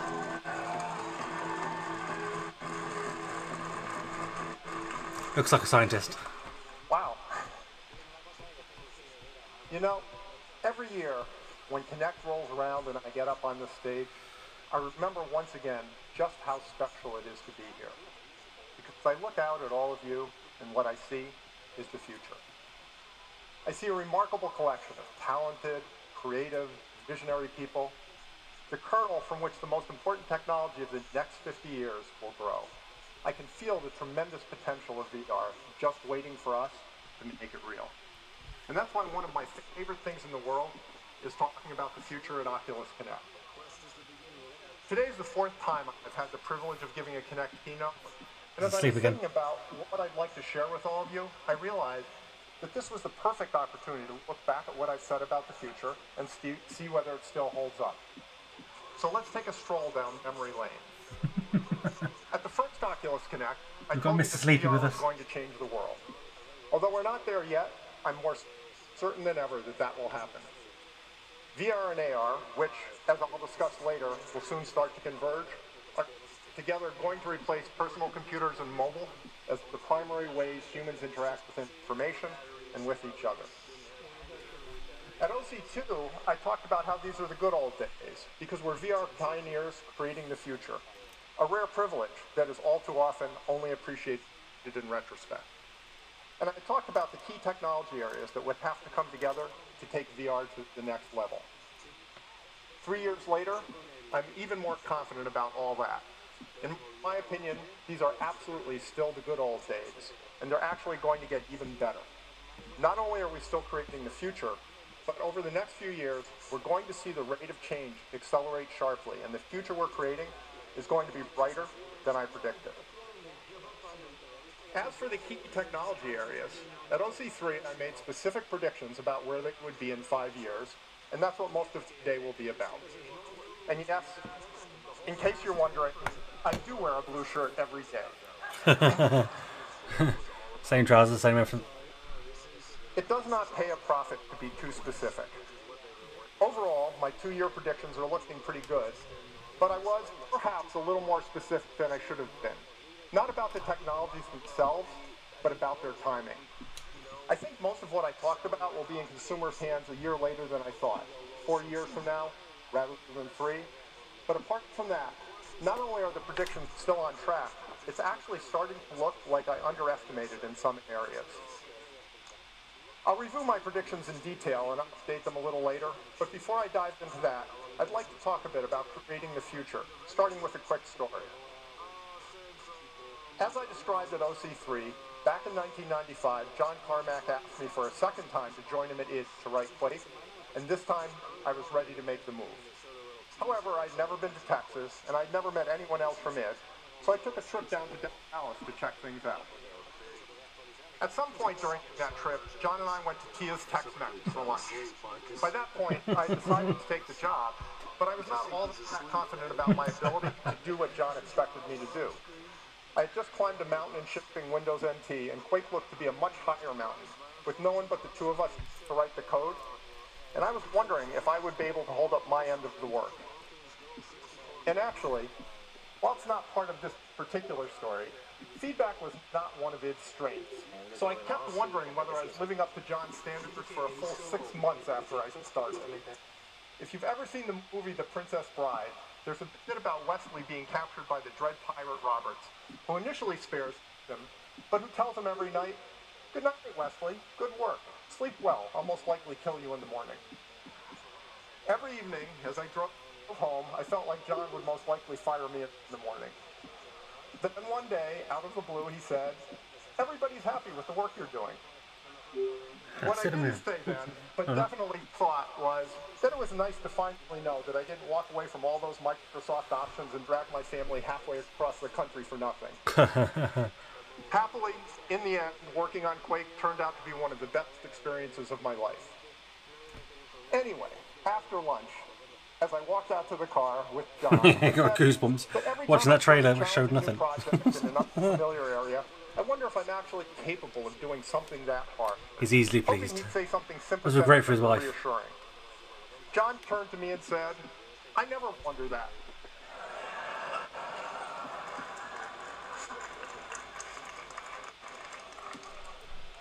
Which is part of what makes John John. John Carmack. That's why you should listen to every word of his keynote tomorrow. But while John would probably have no problem with the Dread Pirate Roberts, uncertainty is difficult for the rest of us. We mere mortals are far more comfortable iterating on what we're familiar with than plunging into the unknown, and it's much easier to follow the taillights than it is to blaze new trails. That's especially relevant for VR, where we're all blazing new trails. Oh, we're getting a trailer. Oh, no, no. PC revolution.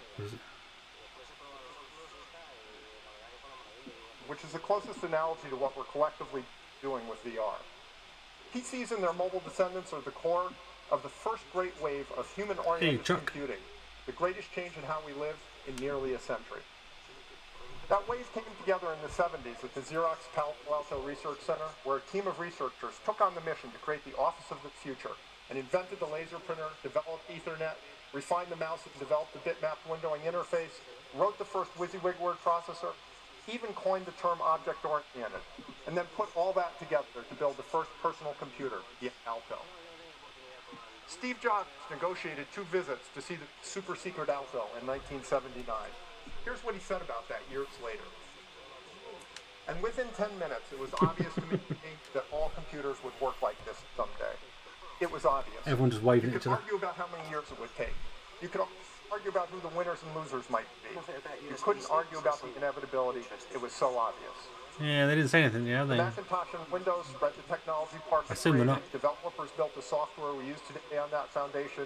Moore's Law enabled computers to get much smaller and a million times so we haven't found out Quest battery and Go USB storage. And communicate and stay in touch with smartphones. There's still a keynote tomorrow as well. The first great wave of human-oriented computing didn't just happen. The foundation was created by a team with a critical mass of talent. Hey, make heaven. And then an ever-expanding community of developers and hardware companies built that out. Maybe it's like a little nuclear projector? Not projector. Now let's apply Steve's reactor to the second great wave, VR and AR. Again, couldn't argue about the inevitability. Keep your words mixed up. So obvious. Imagine a VR headset that's a sleek, stylish, lightweight visor with a 200-degree field of view, retinal resolution, high dynamic range and proper depth of focus, with audio that's so real you can't believe it's computer-generated, that lets you mix real and virtual freely, that lets you meet, share, and collaborate with people regardless of distance, and that lets you use your hands to interact with the virtual world. If that existed, we'd be working, playing, and connecting in it every day. And here it is. Imagine AR glasses that are socially acceptable and all-day wearable, that give you useful virtual objects like your phone, your TV, and virtual workspaces, that give you perceptual superpowers, a context-aware personal assistant, and above all, the ability to connect, share, and collaborate with others anywhere, anytime. If those glasses existed today, we'd all be wearing them right now. Well, I am. That's all obvious. And while it may be hard to believe, the future. It's all doable. We really will be wearing those AR glasses and working and playing and connecting in VR before too long. There's just one minor obstacle. The technology that would allow most of that to happen doesn't yet exist. But it will. Now, that's possible partly because there's a new, very positive twist to the future that I envision for VR. When I made my predictions 2 years ago, they were based on my extrapolations of the research and development work we've been doing in VR. Yeah, it should be. Since then, though, our work on AR has ramped up a great deal. And over the last 2 years, 2 important points. 31 people? I think there was 50 people watching at one point. Is that VR and AR have a great deal of overlap. It's always been obvious that 20 or 30 years from now, you'll just have one pair of glasses that supports everything from purely virtual to entirely real. But technology limitations, especially in the display, have forced completely separate VR and AR paths to date. For those same reasons, VR and AR products will continue to be on different paths for a while, with VR providing the richest, most immersive experience, while AR gives you all-day, socially acceptable access to information, virtual objects, telepresence, and a virtual assistant. But the technology they're built on and the functionality they provide will increasingly converge, especially as VR acquires good mixed reality capabilities. This is no longer a someday thing. It will happen over the next decade, and I expect it to start to have a major impact in 4 to 5 years. The second thing that's become clear is that VR can advance farther and faster by leveraging AR technology. Now, VR didn't require breakthrough technology to become product-worthy, and in fact, most of what you'll find in a VR headset is modified off-the-shelf technology. That doesn't mean that it was easy or that current VR isn't good. It just means that when you can, for example, make a good display system using technology developed for smartphones, you don't try to develop a completely new, risky display system that might be even better. But no off-the-shelf display technology is good enough for VR, so we had no choice he's a scientist, he's not far off. Display system, and that system also happens to have the potential to take VR to a different level. The same is true pretty much across the board. It's probably, yeah. And it's why I said at the beginning that we're going to see the rate of got all your money. VR accelerate sharply, and that the future is going to be even brighter than I predicted. Having said that, I'll say the same thing I said 2 years ago. What you're going to hear is what I think and hope the future of VR will be, but what I'll discuss may or may not ever show up in a product. So with a clear understanding that these are just my opinions and that there are no guarantees, let's revisit these predictions.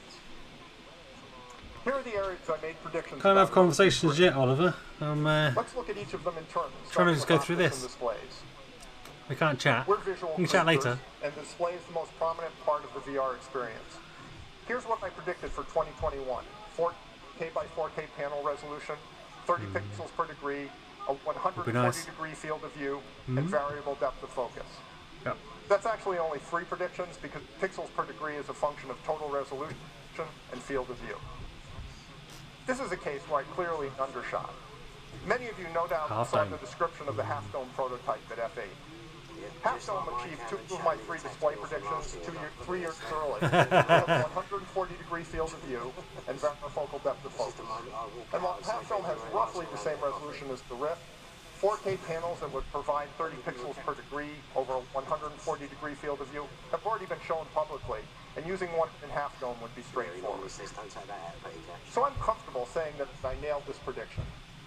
However, one thing that I didn't predict 2 years ago was equally rapid progress on the algorithms driving varifocal displays.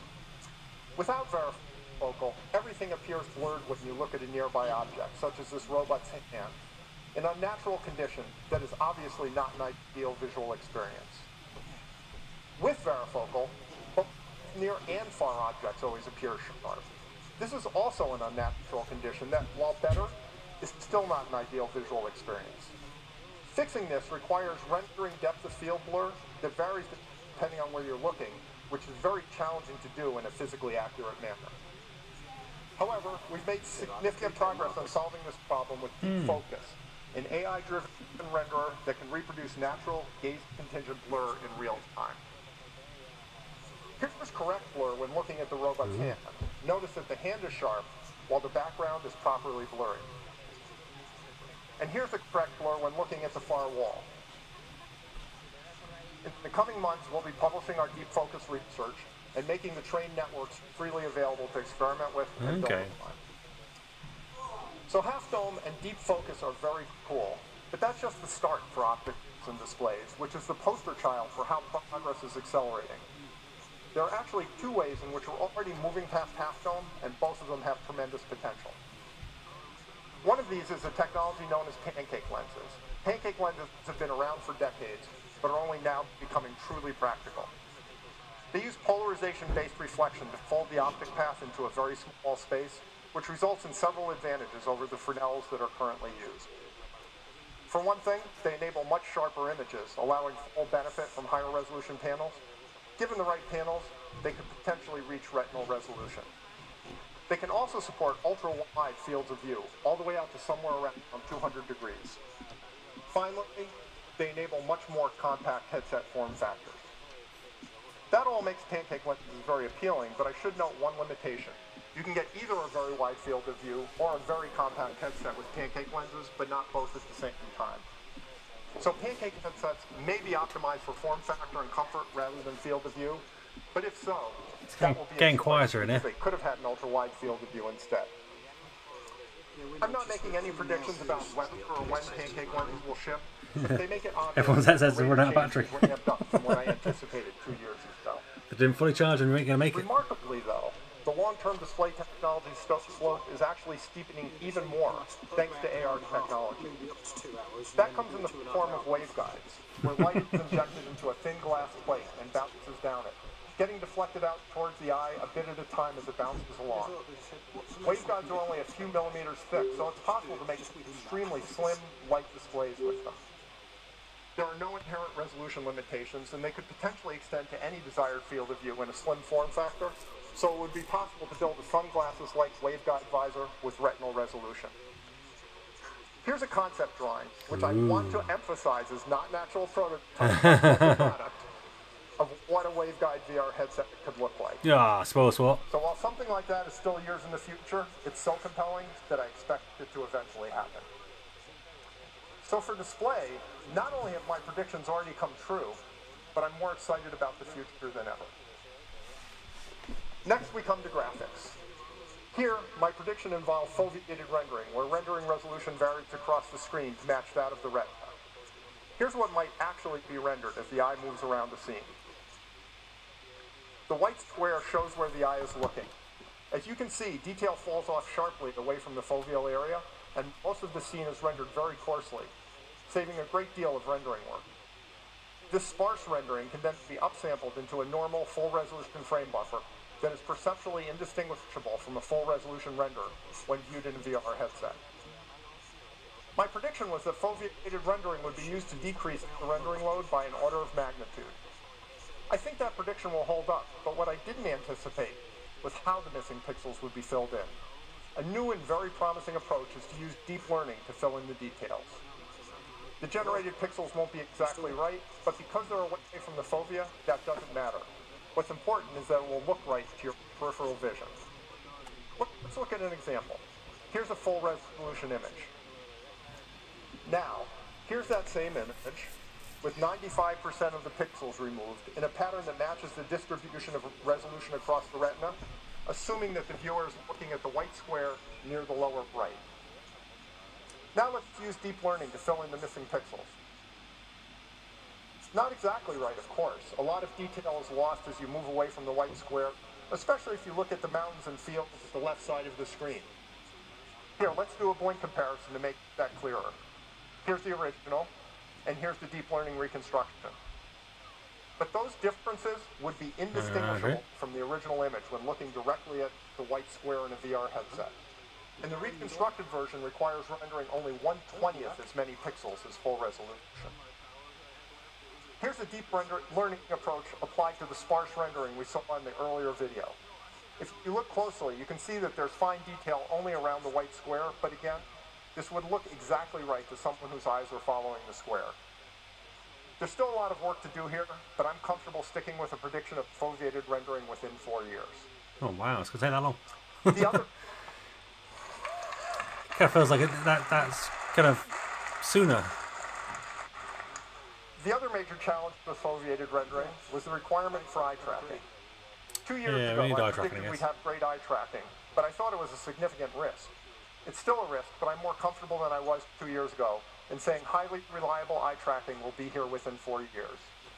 After all, it obviously works in Half Dome today, and while that's not the same as working across the entire population in a shipping product, getting the rest of the way there should be doable.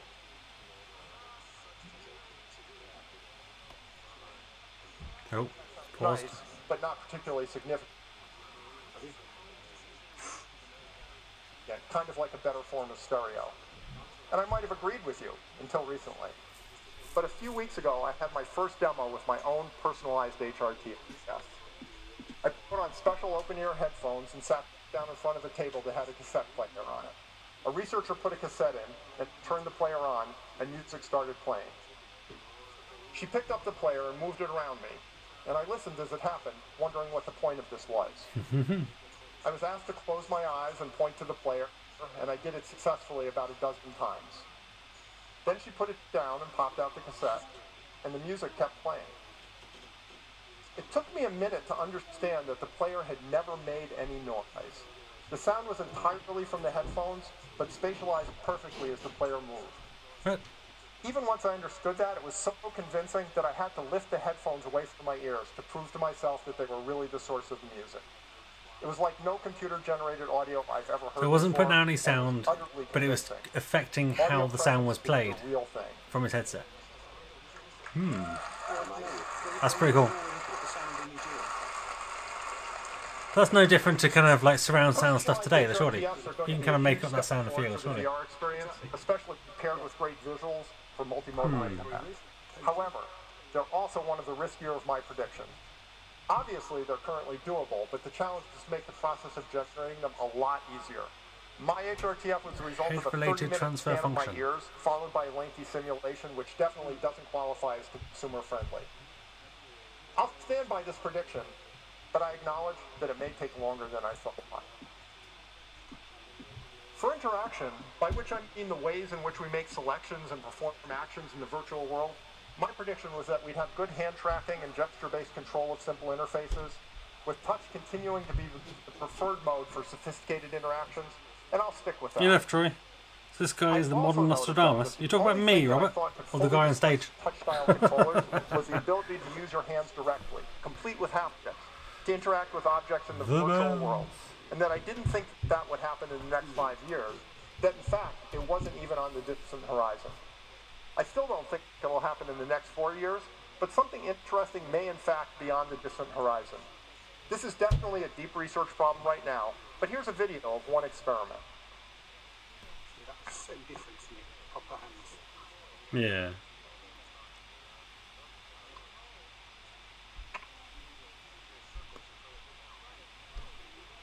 That's pretty cool. We can be that accurate.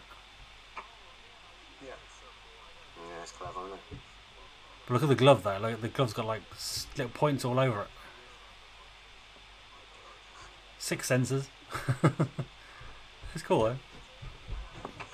It shows what can be done. Yeah, exactly. Yeah.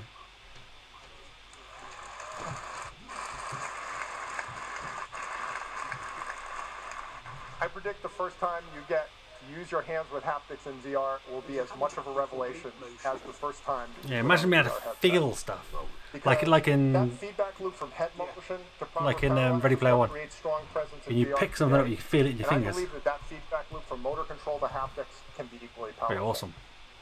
So I don't have a 4-year prediction for haptic hands, but I'll make the farthest out prediction I've ever made and say that I believe that we'll have useful haptic hands in some form within 10 years.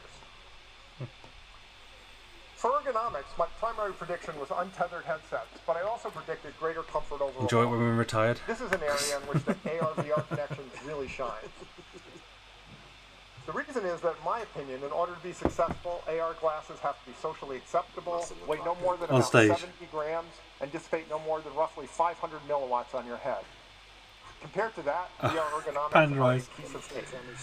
Applying AR technology to VR, especially display, silicon, audio, and computer vision, he is Nostradamus is predicting stuff. To build something like the but that's kind of like, you can predict anything really, couldn't you though? There's also another aspect of AR that will help to enable a hyper-comfortable visor 4 years from now, and that's a 2-part architecture. Yeah. Given the thermal and weight constraints, it's not feasible to get enough compute into a pair of socially acceptable glasses to enable truly useful AR. So AR glasses will have to be linked to a companion device, either a phone or a puck, that has most of the battery and compute. VR can similarly link the headset to a companion device, and that will reduce the weight on the head drastically, vastly improving comfort and overall form factor. Better yet, VR headsets could link to the companion device wirelessly, giving you complete freedom of motion. Yeah, that's probably something that Of course, freedom of motion in VR comes with the challenge of moving around safely, and here we come to computer vision and mixed reality. That is, freely mixing the real and virtual worlds by reconstructing the real world and bringing desired parts of it into VR. Let's look at an example. I think it was in Nostradamus, I think it's thinking there. First, the space needs to be scanned. This can be done manually, but can also be done automatically as a person wearing a headset moves around the space, as you see here. As the headset moves, the sensors sweep around the space, cumulatively building up a model of it over time. Once the space is captured, the model can be pulled into VR and played back to the real world. Yeah, that's kind of what they were saying Quest was doing, though, wasn't it? Yeah, I think that's probably what he's... It can also be broken down into its major parts. So actually, if you're making a game from that, you know, that's how easy it is to put the situation in, isn't it? Yeah. Well, one of the biggest issues, isn't it, is just space. I mean, I don't have a lot of space. So, if it knows my space and understands it, it can adapt to it. Real and virtual can be intermixed however you want. So that was pretty cool, but it was obviously a research video with plenty of artifacts. Can reconstruction get good enough to be really compelling? Yeah. Well, here's a picture of a real apartment. Now, here's a reconstruction of that apartment done with consumer-grade sensors. Multi-story car parks now with a Quest playing tennis. Absolutely. Every time I see this, I'm astonished at how well, we can do it. You can do it remotely, can't you? You can be in one car park and be another one. Virtual teleportation and powerful mixed reality. As we saw, a model Gloucester to London. Detail and complexity takes time to construct. Instant real-time capture and reconstruction of the real world is also possible. It won't be as complete and polished, but we'll let you move around safely, interact with real objects, and mix real with virtual effectively. And that will be here within 4 years as well. Overall, computer vision capabilities are advancing rapidly, and I'm happy to stick with my prediction of high-quality mixed reality within 4 years. Now, mixed reality has implications beyond just expanding the range of VR experiences. Once we have good mixed reality, VR and AR suddenly have a great deal in common. For social reasons, you're probably not going to be walking around in public wearing a VR visor anytime in the near future. But otherwise, what difference does it make whether the photons showing you the real world come from the real world or from the display? In fact, mixed reality in VR is inherently more powerful than AR glasses because there's full control of every pixel rather than additive blending. VR can also provide a richer experience than AR because the display doesn't have to be see-through, the form factor is much less constrained, and it doesn't have to run off of a battery for an entire day. So the truth is that VR is not only where mixed reality will first be genuinely useful, it will also be the best mixed reality for a long time. Okay. AR's advantage, on the other hand, is that it will make mixed reality available all day, anywhere you go. But both of them will be mixed reality platforms with a great deal in common. This commonality leads to some important conclusions. If both VR and AR let you mix real and virtual, why would they have different user interfaces? Sure, they would use different controllers in different situations, but they should ultimately use the same underlying interface tailored to specific uses. Similarly, they should have the same developer environment and tools, and apps should generally work seamlessly across both, although some will obviously be better or more useful on one platform than the other. So VR and AR should converge in many ways over the next decade. And finally, we come to my last prediction, virtual humans. Truly lifelike, real-time virtual representations of real people, which I didn't think would land within the 5-year horizon. That may still prove to be right, but this may be another case where I was insufficiently ambitious, because the rate of change is accelerating here too. Consider the face tracking video I showed 2 years ago. Now contrast that with this. Mug, you, my boy. It's healthier to cook without sugar. Thank you, she said. It's hard to believe, but one of those is a reconstruction, not a video. Can you tell which? Statuesque composure. The one on the right is the reconstruction. If you look closely enough, there are imperfections to the neck, the hair, the eyes, and the mouth, but it's impressively close to the real thing. Thank you, she said, dusting herself off. George is paranoid about it. This is a novel machine learning-based approach we call Codec Avatars. Oh, I like the sound of that. And while it's still in an early stage, if it could be made to work for everyone and included bodies and hands, it would revolutionize how we communicate and collaborate. Put it together with mixed reality and where you live. You sound like you're scared of your account. Tied to where you work. You could visit, really visit with your family, even if you live thousands of miles away. And of course, it would enable by far the best multiplayer games ever made. So I'm not betting on having convincingly human avatars within 4 years, but I'm no longer betting against it either. What's particularly interesting to me about the possibility of truly convincing virtual humans in the near future is that it is the last piece of the one thing I personally most want from VR. Technically, Kangaroo. As I said 2 years ago, I would love to have a virtual workspace. A VR environment that you could configure any way you wanted with Oculus virtual Connect screens, holograms, whiteboards, and whatever. Then switch between configurations instantly. That's the most productive solo work environment I can imagine. And then, if we add virtual humans, it would become an amazingly productive collaborative environment as well. If all of my 4-year predictions come true, and virtual humans also lands, then a virtual workspace that replaces personal computers is a done deal. The only thing that VR system would lack is true haptic hands, and that may well show up a few years later. Now, imagine that you have that powerful virtual workspace, and then AR glasses come along and let you seamlessly access that same workspace no matter where you are. True, the experience won't be as good, but you'll be able to do it anywhere. In a cafe, in a meeting, in an airport, wherever you want. You'll have the best workspace in the world when you're at your desk in VR, and you'll be able to access a lower fidelity version of the same workspace anytime, anywhere in AR. That's a future I look forward to with great anticipation, and one that I expect to see within the next decade. And with that, we've come to the end of my predictions. The bottom line is that things are pretty much on track. True, it will be a year longer than I thought before most of this lands, but on the other hand, some important areas are advancing faster and farther than I anticipated. So I think that's a fair trade. 4 years from now, VR is going to jump to the next level, and that's just the start. Every area will continue to improve, and virtual humans and likely haptic hands will be along before too long. In short, as far as I can see, and I can see pretty far, the future of VR couldn't be brighter. Woohoo! We need a clap button. I clap with you. We, all of us gathered together today, both physically present and in VR, are quite literally creating the future. Our work is going to have a huge impact on how people live 10, 20, 50 years from now. Think of how much the world we live in has been shaped by Xerox PARC and everything that followed. I'd love to be able to make a game, make an app, make a VR something. I wouldn't know where to start, but it intrigues me.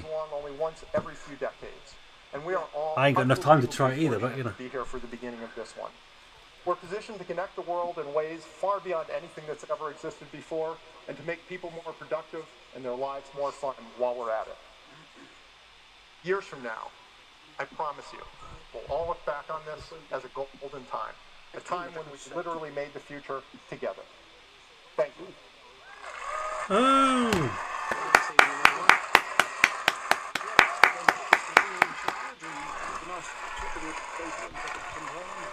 It's final speech.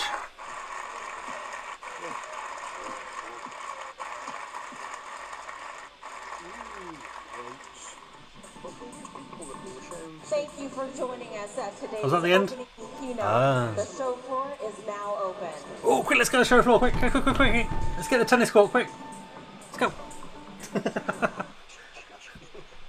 Thanks for watching.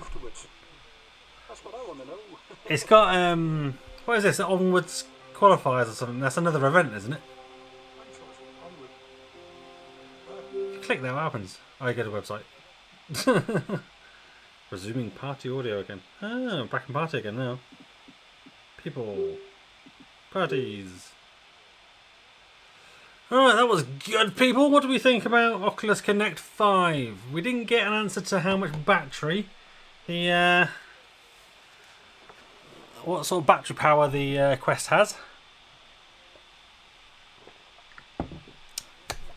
We didn't get to learn about USB storage for the Oculus Go, so we were hoping to get that at some point. Oh, is that someone? What's someone up in there? I can hear some plinky plonky going on. What's all this? Oh, it's hopefully get that at some point. It's just a search.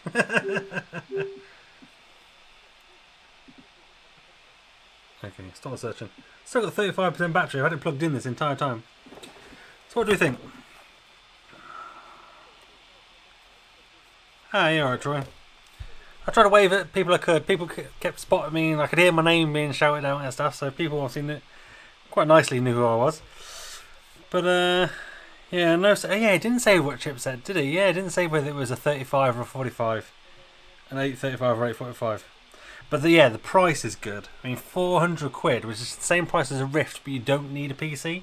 And if it ends up with kind of near PC performance, you know, I guess realistically, what, Rift games just with worse graphics, sort of downscaled. But that's positive. That's really good.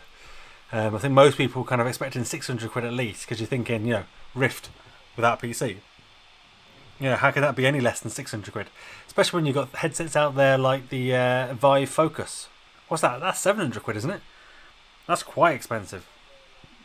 No, I don't think it's 4K. I don't think the resolution and stuff is, from what they were saying, was much better than the Oculus Go, wasn't it? I know it's used the same optics, but was it? It's not 4K, because I think that's the dream, isn't it? To get 4K per eye. I mean, it might be a 4K panel overall. I'm not sure. Yeah, so we're still in Generation 1. They're saying the 3 headsets are Generation 1, aren't they? So you've got Oculus Go, which is kind of your sort of first step into VR, first step into sort of into VR and sort of what it can do, and keep it kind of steady and level, and kind of media and social stuff, which I think it does really well. And for 200 quid, you can't argue with that. And then you go up to Quest. So Quest is your kind of stepping up between the two, between Rift and Oculus Go. Doubles the price, but what you get is kind of double the headset. So you get a full 6 degrees of freedom. You get 2 controllers, which that in itself, you know, touch controllers as well. It's gonna be amazing. 6 degrees of freedom as well, so you can move around, duck stuff, watch out for walls. 12-minute battery life on 4K, yeah, probably, yeah. And that's just game changing. I mean, it's kind of funny. They were showing sort of the tennis game, weren't they? And sort of saying that people could play tennis with each other in their home in a tennis court, which I guess in theory you could. And you can kind of do that now with even with the Go, I guess, when you're playing certain games, kind of play as if you're sort of there. But I guess you can move to play tennis rather than being stuck in one place to play, which we would do on the Go. You can actually move to play, so you can kind of get maybe a little bit of a workout. Surprised they didn't announce Beat Saber. I thought kind of they were kind of going to do that at least kind of announce it for Quest. If not, a downgraded version for the Oculus Go would be perfect. I think when you talk about Quest or Rift, it's the main question there is, do you have a PC to run a Rift? If not, Quest, because you know that kind of Go experience where you can kind of walk around with it, go other places with it, do whatever you want with it. That's gonna be pretty cool. And then 6 degrees of freedom. It'd be interesting to sort of see sort of what case it comes with, because also with those little sort of sensors, they look kind of like little cameras, don't they? So they could be scratched, could they be damaged easily? You're gonna have to take a lot more care over it. Whereas at the moment with my Oculus Go, I literally have this 3D printed sort of protector, and it goes inside my headset like that, and then I literally carry it around like that. I don't put it in a case, I don't do anything like that, and it's held up really well. It's not sort of too badly scuffed. The sticker that I've stuck on the front is a bit scratched, but that was a 3 quid sticker, and I've just scratched it even more. So with those little cameras on the front, the little sensors, you're going to have to be careful of that. There was no mention of the firmware upgrade really. It was kind of like just saying that the screen sharing was coming, so being able to screen share to mobile devices to start with. Didn't say when, so whether that'll come out in some sort of, now if we look on the websites and stuff, we might be able to find specific dates maybe. But you think they would have said that? All I would probably suggest people do is make sure you stick your Oculus Go on charge overnight, because if it's full battery, chances are it'll get the update if one becomes available. So keep an eye out that way, sort of thing. And obviously if I do see an update come out, I will jump on it straight away, kind of put out as much detail as I can on my channel, sort of thing. But I don't know whether to do a separate video on sort of all the stuff that was announced. I guess as I sort of said, I think they're kind of, and rightly so, focusing the Oculus Go on media and social, which it is. It's absolutely perfect for that. Games are going to be limited. They did sort of, I think it's interesting, I guess it looks like the Oculus Go, Gear VR, they share a marketplace. The Oculus Rift has its own marketplace. And then the Quest is going to have its own marketplace. So it's not going to be able to run these games. I guess the good thing about the Quest, actually thinking about it, is that obviously with the Oculus Go you can link it up to your PC VR view via ALVR or VR-Ridge, and you can play Steam games, but obviously you're kind of restricted with one controller. There is ways of running additional software to add a second controller, like a PlayStation Move controller, but I mean I tried that, I couldn't get it to work. But if you've already got two controllers, you could in theory have a Rift, a wireless Rift to your PC. So to be fair, I would say it's going to have, you're going to be able to play Rift games. There's going to be people out there that do things with it to be able to play full-on Rift games wirelessly. Now that's obviously going to destroy your battery and whatever battery it's going to have, but that's going to be possible. So it's going to be win-win surely. So yeah, Q1. Yeah, it's early part of next year, so it's going to be, so if they're saying spring, what's that? That's sort of February, March time. Yeah, no Otg announcement, which is a shame. It would have been good so we can connect our USB devices. I've got a device ready to test and stuff once that comes through, but hopefully that'll come through. John Carmack did say that is in the works. It's just a long process for them to get it through for some reason. But you never know, when the update for streaming comes in, it might just come in as part of that.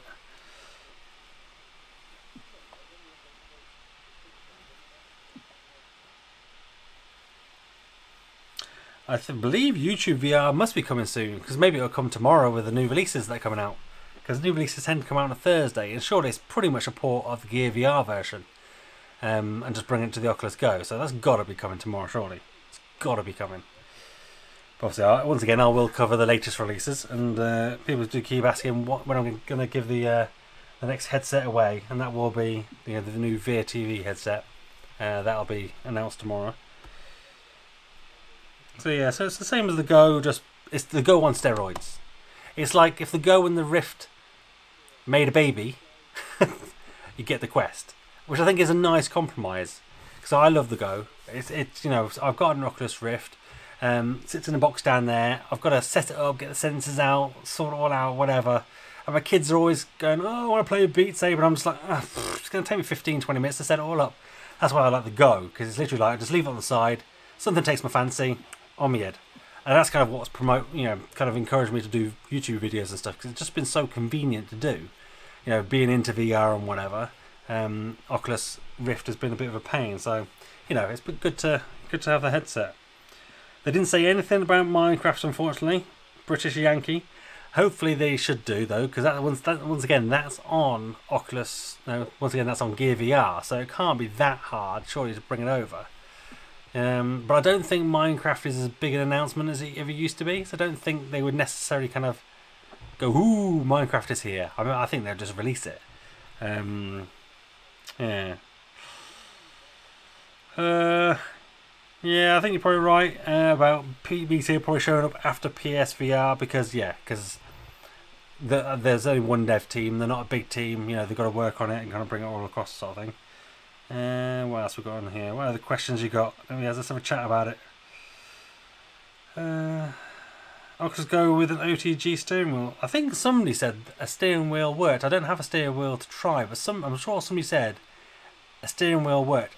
The only downside is there isn't many driving games on the Oculus Go. I think the only thing you can really probably use is that parking VR, which to be fair is quite good, but I don't think you'd probably need a steering wheel just for that.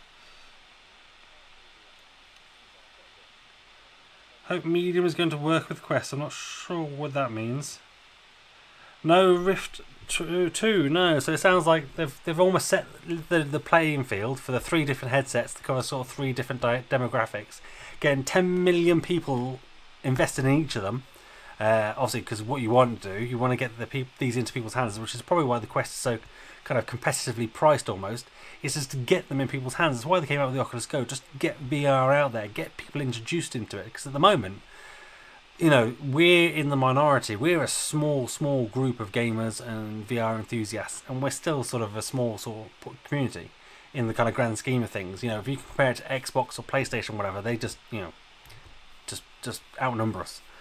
But just getting the headset cheap, because everybody I've showed this headset to, have been wowed. No one says, "Oh, that's rubbish." They think it's great. the only people who don't like the Oculus Go is when they think that they're going to pay £200 and get something like the Oculus Rift with 6 degrees of freedom and, you know, all the fancy graphics and games sort of thing. But for £200, 200, you know, that's less than an Xbox or a PlayStation or whatever. You know, with a screen, with a, you know, controllers, with, you know, all the bells and whistles built in, and that it's portable. You can take it anywhere, do whatever you want. You know, you can't argue. And then now for, you know, for the price of 2 Goes, you can get yourself a Quest.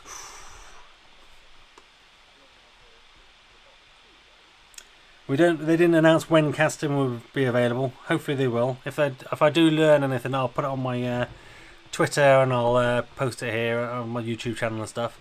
I'll also sort of, if you've got my Discord, if you go to discord.remarcus.com, that'll take you to my Discord, where you can come chat to me anytime. There'll be a few people in here, I'm sure, who are part of my Discord. You can kind of find out new information as and when I know it. I'll share it there first. You can give me ideas, give me your feedback, on my videos and stuff.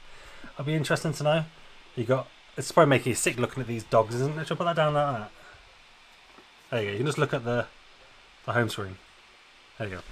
Rather than making you sick.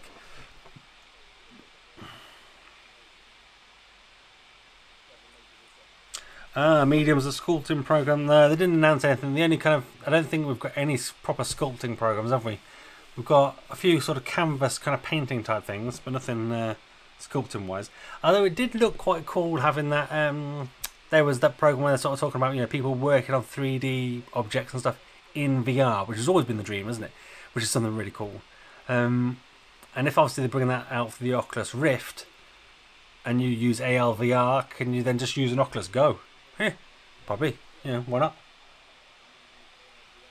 Because you can kind of play, as I say, you can kind of play Steam VR games on your Oculus Go, but they're obviously limited to one controller, so they don't all work. Beat Saber works one-handed mode. It works quite well, to be fair. But a lot of the other ones, if you need to move 6 degrees, you can't really play them. But Beat Saber's super easy.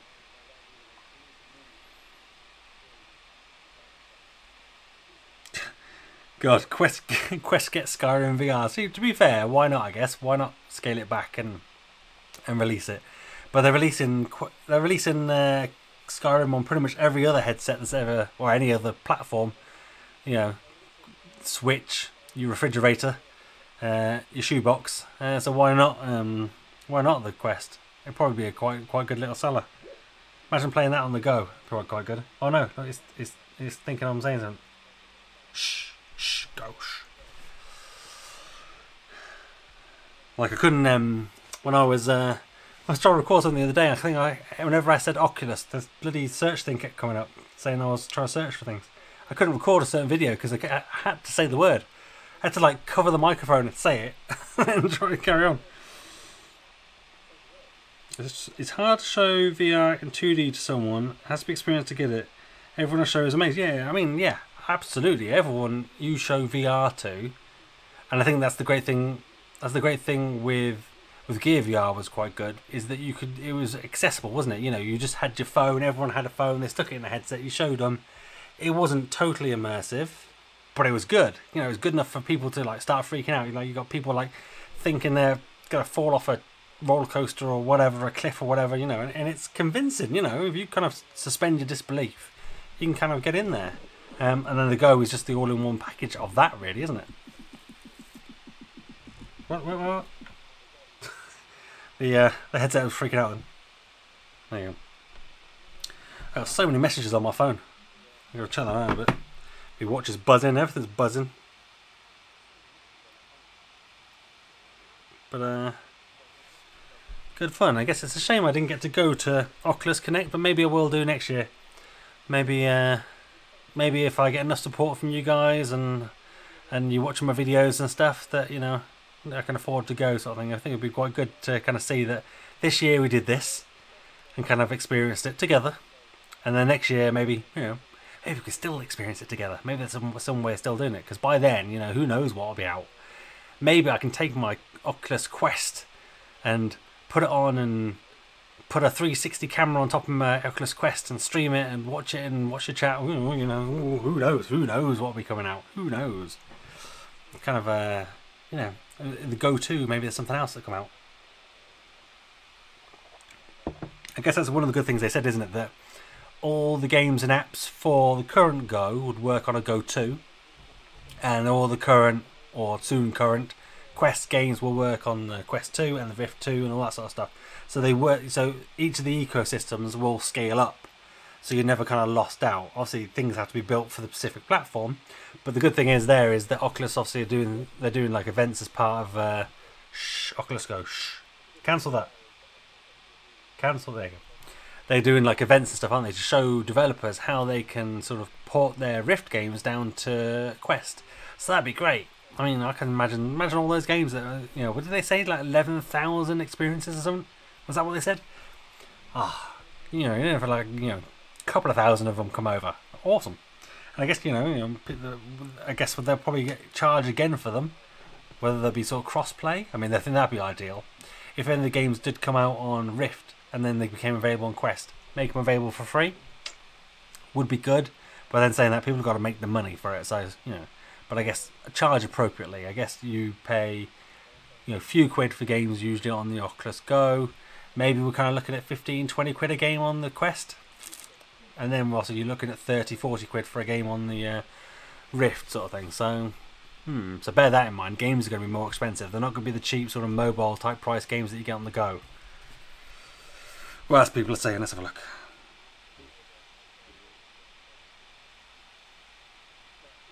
You can get future updates on the Quest by adding an email on the website. Yeah, we'll do that. At the actual event itself, they've got actual Quest headsets and game set up. So I think they said the tennis game, Drop Dead, and something else, wasn't it? I'm sure they said 3 things. What was the third one? I can't remember. Oh, Dead and Buried, was it? Not Drop Dead. Dead and Buried. Yeah, the Quest should have big boy games. It will just be kind of, I think, from what they're saying, it'll be Rift experiences, but they'll obviously be sort of downscaled, I guess. So the graphics and everything else will be kind of brought down a little level, sort of thing, to kind of be appropriate to work. Yeah, you can still do a lot with Gear VR and Oculus Go. I think for what it is, as I say, it's still a perfect device. I mean, for example, for me, I'm getting into the 360-degree business. So when I go out to fairs and shows and trade shows and even potential customers, I'll be taking the headset with me because I can just pop that on someone's head and instantly they can see. I don't have to kind of go, oh, let me put my phone in here and stick this in there, or oh, let me connect to a PC and bring a PC with me. Nah, it's a headset. It's cheap, 200 quid. You know, it's technically, I say disposable, but 200 quid's quite expensive. But, you know, it's not the end of the world if something happens to it, sort of thing. And it's kind of an easy sell to people, because a lot of people, if you say, you know, they go kind of, how much is it? You say 200 quid, they're like, that's actually not bad. Do you think they'll release a new headset to compete with the Vive Pro? No, they've pretty much said they're not kind of, the Rift 2 is not being done. It'll be, it'll be next year or year after even, maybe we'll see Rift 2. Maybe Oculus Connect 6 we might hear a bit more about Rift 2. But Vive Pro, I don't think there's, I think now, given the Quest is going to be 400 quid or $400, so how much in quid is that going to be? Could be 350 quid? Ooh, I didn't even think of that. So it's $400, isn't it? So maybe, well, so I say that actually. I think the price of the Rift in America and in the UK and the Go is the same, pounds to dollars. So I'm sure it's £200 for a Go, and I'm sure it's $200, isn't it? So it's probably going to be 400 quid, isn't it? We don't get anything cheaper, even though a pound stronger. VR contact lenses with Gurin chips embedded in your cranium. That is the future. Just plug it straight in, or like in the back of your head, like Matrix. Let's have a look.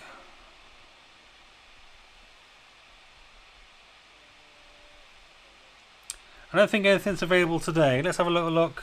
Let's have a little look in the store. I don't think anything new came out. Let's have a quick look. So, store. Let's see if anything new came out. Come on, load. Load! Daily deal. Attack of the Bugs. Oh, I haven't posted that one. I posted daily deals on my thing. Oh look, you got a Lone Echo trailer experience. Nice. So new releases. Reset my controller. Ah, so here we go. Look, we've got Pinata Party Early Access. Ooh, it's an early access game. Vanishing Point, Lone Echo trailer experience, and Yasashram VR experience. Is that playing with people's eyes? What is that? Oh, you got more here. Look, you got music up close. Earth Defense Program Star Path. Thrill Roller Coaster. Oh, look, there's even more. Look. Symphony Live VR. So look. So I'm going to have to buy all these things. Well, actually, there's only one purchasable one. So I'll do my usual sort of purchase video tomorrow.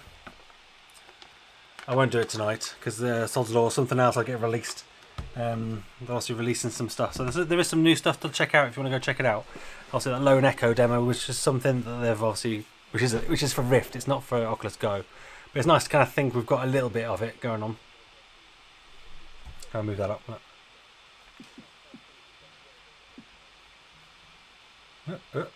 There you go, show the new ones.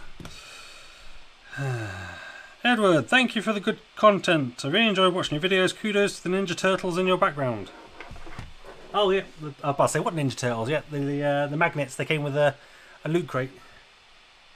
I don't actually own the Ninja Turtles Funko Pops though. I need to get those at some point. What else we got going on here? What else is everyone saying? Do we know if there is any virtual store in the Quest? I imagine so. It'll be I imagine it'll be something, a hybrid between the Rift and the Go store.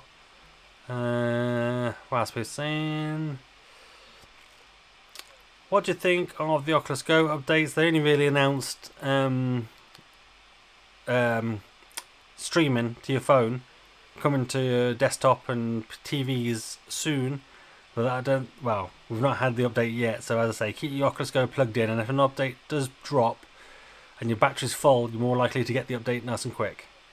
What else we got?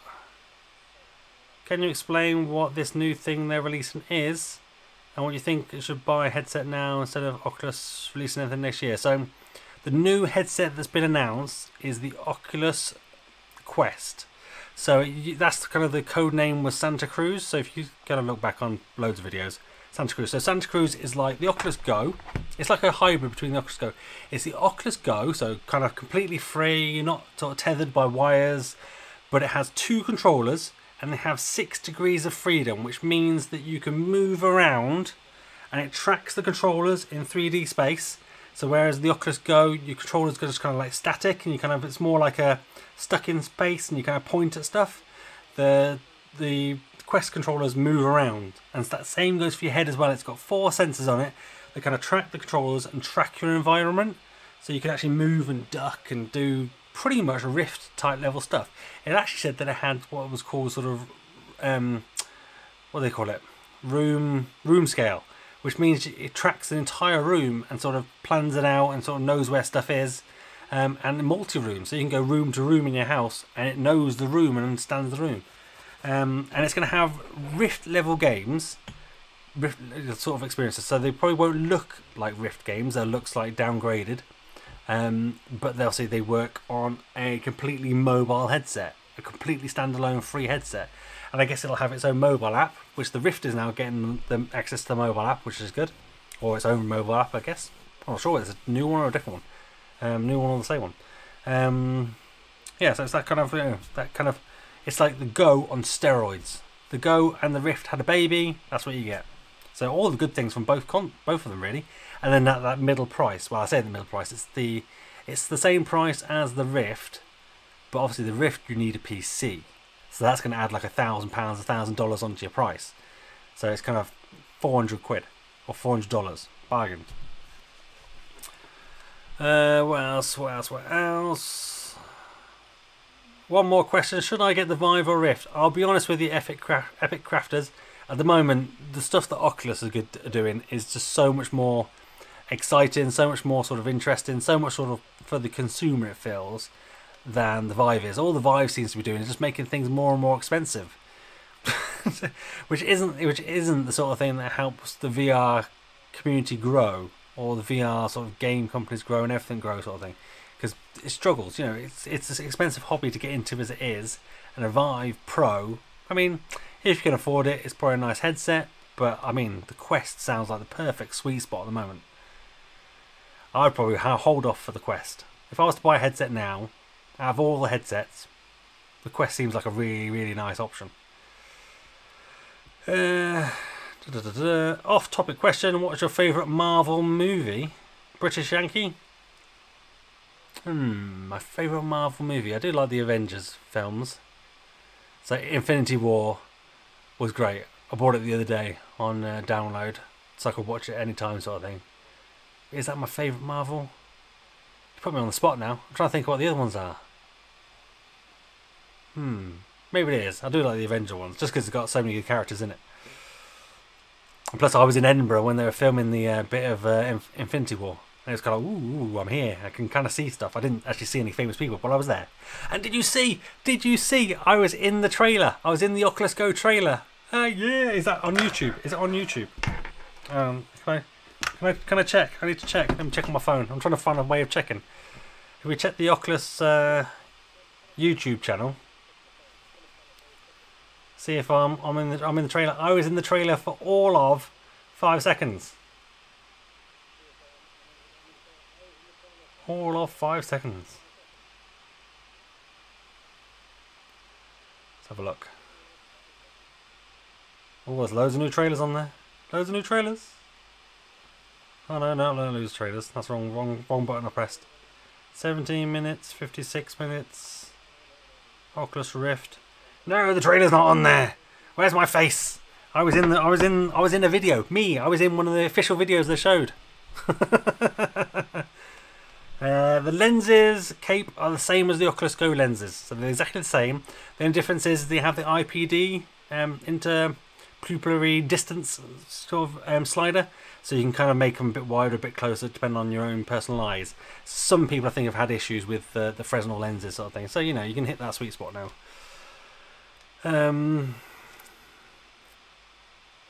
You saw me earlier, Daniel. Yeah, it was very cool to kind of see people. I did have people in the background while I was streaming that kind of shouted my name. And I was going, Remarcus. What? Where's that coming from? It's a bit surreal because you can hear the people obviously sitting with you, but you can hear the people around you as well, kind of fainter. They're there. You can hear them talking. Glad the YouTube app's coming. Anyone buying Quest can sell their Go, should knock a ton off the price. Well, that's true actually. Yeah, you could probably easily get 100 quid for your Go, you know, by the time the Santa Cruz comes out, or the Quest even. And that'll make it even more attractive. That's true. Do you need both? Alright, Open PC Reviews, how's it going, mate? Thanks for stopping by. I did just notice actually, I was just looking at the phone for Oculus and your stream came up. So you were streaming the live event as well? What kind of stood out for you, mate? What stood out for you? Do you think the games that you earn on the Rift and Go carry over to the Quest? I don't think so. Because I think they're going to be different marketplaces. I mean, they may. I mean, it'd be nice if they do downgrade any games, port them over to the Quest. It'd be nice if you at least got a discount if you owned it on the Rift. There's some sort of connection at the very least, because these companies got to make their money. You know, if they make money, they make more. I appreciate, you know, it's the same game, whatever. But maybe if it's like a heavy discount, like, you know, you pay 20% of the price or something if you already own it on Rift, or vice versa, sort of thing. That'd be great if that was possible. I can't imagine. I think they're going to be different marketplaces for different stuff. What else people saying? Price Quest really surprised me. I think most people on Rocky were expecting sort of 600 quid, $600.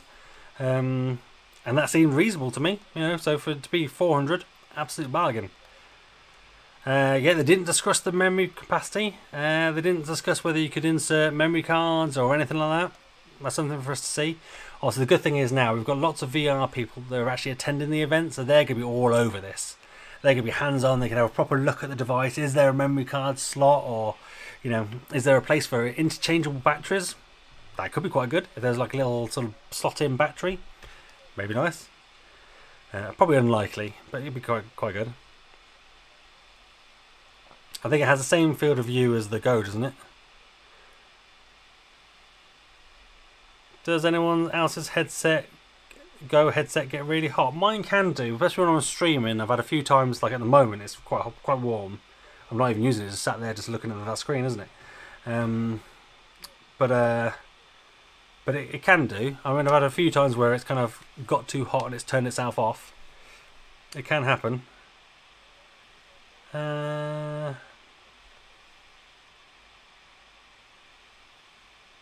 Also, yours did overheat during the keynote there, Mike.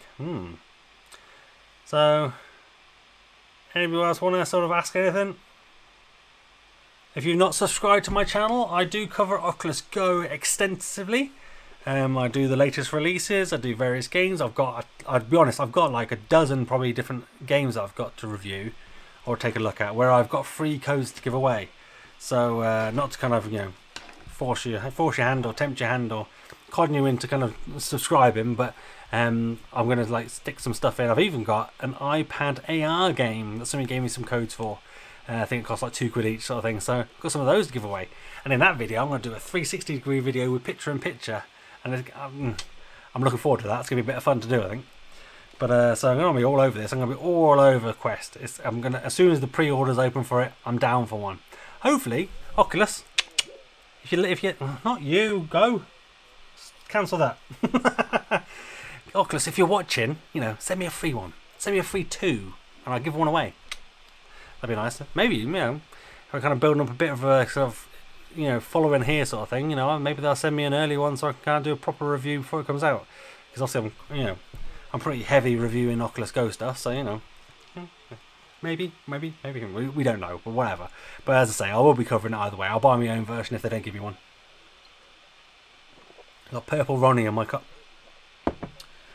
What else were we saying? Was saying anything else? Yeah, follow me on Twitter @Remarcus.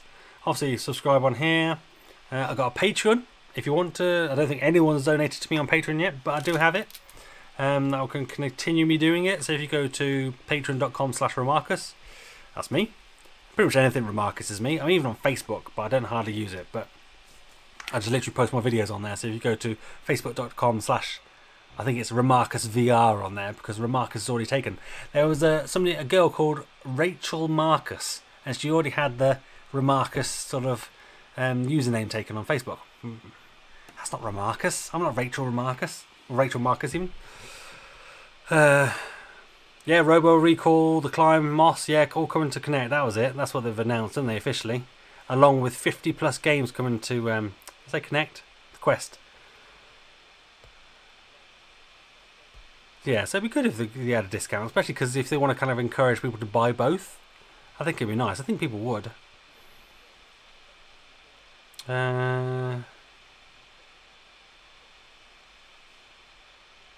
I'll probably do, yeah, if there's a keynote tomorrow, isn't there, about the same time, so I'll do that as well. I'll do the same setup. If people like the 3D setup, did it work? Should I just do a 2D one tomorrow? Maybe I'll do 2D, I don't know. We'll see. People enjoyed this. I might do a 2D version. Yeah, okay, yeah, I'll stream the John Carmack one. The great thing with the John Carmack one is he's the sort of person that will probably get into that nitty-gritty detail that we kind of want to see, we want to learn about, and like the Oculus Go updates and sort of thing. So he's been quite vocal about those coming, so we'll do that. Ah, PD, you didn't find me. Are we friends on Oculus Go? If we're not, you should send me a friend request. We'll catch up. Because I think at one point, for a good half an hour, I think of it, I had a space next to me. But it was quite good looking around. I saw quite a few green names of people that I knew, sort of thing. I was trying to look for other VR guys, PD, sort of see if we could, see if I could see any of them. I couldn't see them. But maybe this time next year, when we both go, we'll like jump in front of the cameras and stuff. Yeah, it'd be interesting to see what sort of battery they got, Darren. Yeah, absolutely. I think battery is key. They didn't say anything about battery size. Voodoo, you like the 3D, do you? I'll jump on my Discord. I'll continue the conversation in Discord. I mean, it doesn't take, you know, a second to do 3D or 2D. You know, it won't take me a second to set up either. So I've already set up the 3D kind of setup, so we can do either. I'll be honest. I'm quite introverted. You probably don't get that from me kind of doing these sort of videos on YouTube and streaming or whatever. You probably think I'm quite confident, but I'm not. And going out and seeing lots of strange people and random strangers and the people that are confident is quite daunting. So going to Oculus Connect next year will be an interesting experience. Let alone going to a different country, you know, the other side of America as well. It's not like it's just like New York this side. It's like bloody miles away. I think it takes like 13 hours or something to get there. Ugh. Oh yeah, Dasbo. Oh yes, Dasbo. We did say that, didn't we? Yeah, absolutely. Yeah, absolutely, Daz. Absolutely. I'm still holding you to that. Then we'll definitely go next year. You and I. Absolutely. Do they have Face Your Fears on Rift? They do. On the Rift, they do have Face Your Fears itself. I know that because I've played it on there. So Face Your Fears is on there. And they did announce Face Your Fears 2. That was it. That was the other game that's available for the Rift for them to play, isn't it? So that's going to be available for people to play today who attended the event. Talk to the accountant first. You're going to do it as a business expense. Well, you're in the jewellery trade. You know, it's a bit of bling. You know, putting a headset on your head. You know, it's a fashion accessory. or you want to research what people might pawn in. Maybe, I don't know. But yeah, it should be good. Should be good. I think for a little while, I don't think my stream was titled correctly, was it? It was like saying something like saying something like alt space or something. I don't think it updated correctly.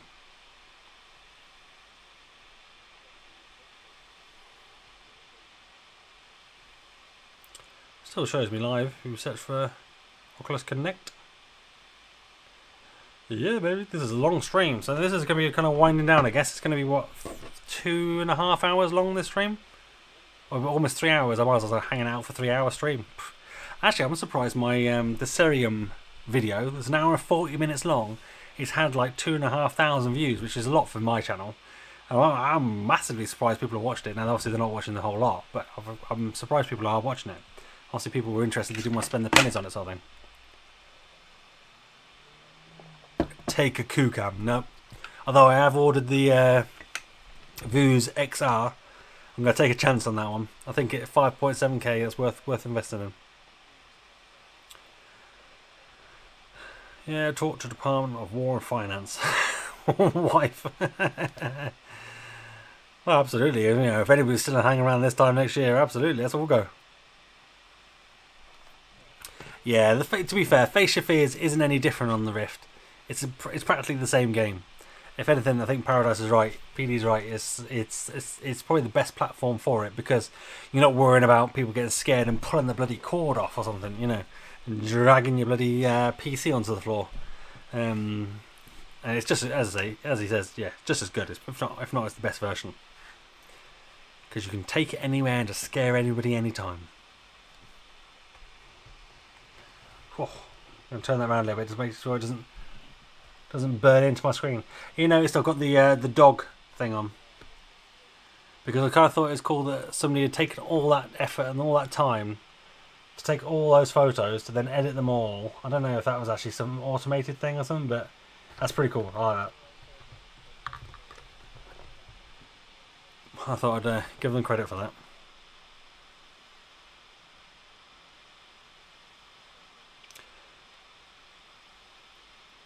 Yeah, it was good. The stream was good. I mean, I think for me, because I was streaming, it was lagging a little bit, even though I got a really high connection. So it wasn't ideal for me, but I think it worked quite well overall. I have to keep an eye on it though, because Visor suddenly decides to stop working sometimes, and just pause it. So I have to kind of keep an eye on it, keep pressing pressing the button to keep it alive. But yeah, it works quite well. I mean, it's nice because you can sit with 4 friends and you can actually sit with more friends because if they're in the front row behind you or whatever, you can still kind of chat with people. It's really well done. I'm surprised that that's not available on the Rift. That's what people are complaining about, obviously, because this was obviously Gear VR and Oculus Go. But I'm impressed.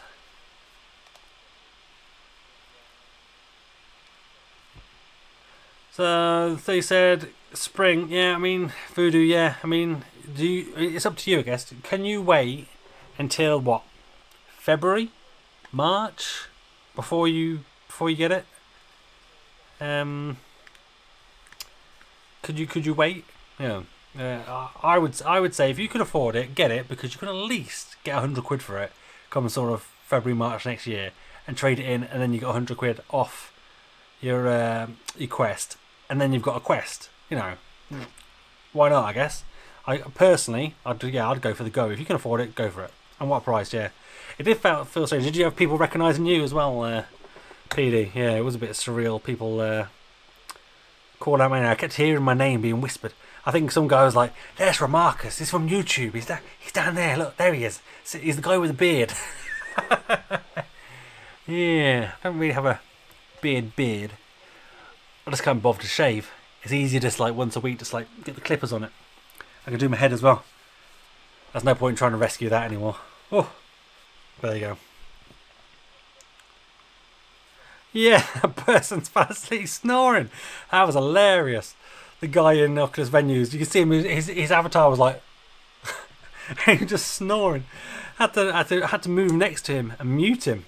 Otherwise, it was off-putting. That was funny. Are you the Go guy? Is that what people said to you?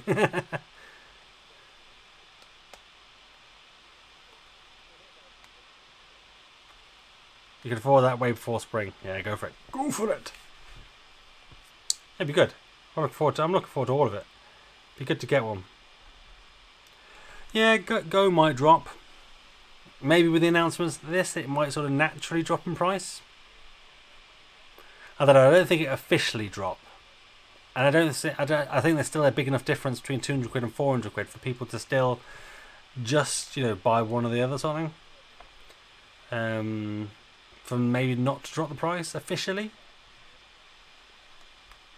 Because what they don't want to do is discourage people from buying the Quest. I keep wanting to say Santa Cruz, the Quest. So if they do, obviously it will... I didn't say anything, shush. If they drop the price of the Go, then they might put them off buying the Quest.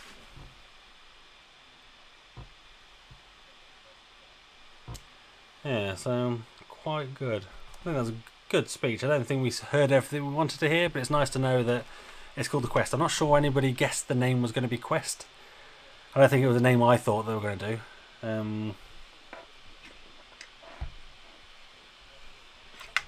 What was the Robert? What was the Lone Echo experience like? Is it a 3D experience, or is it just like a 360 video, or what is it?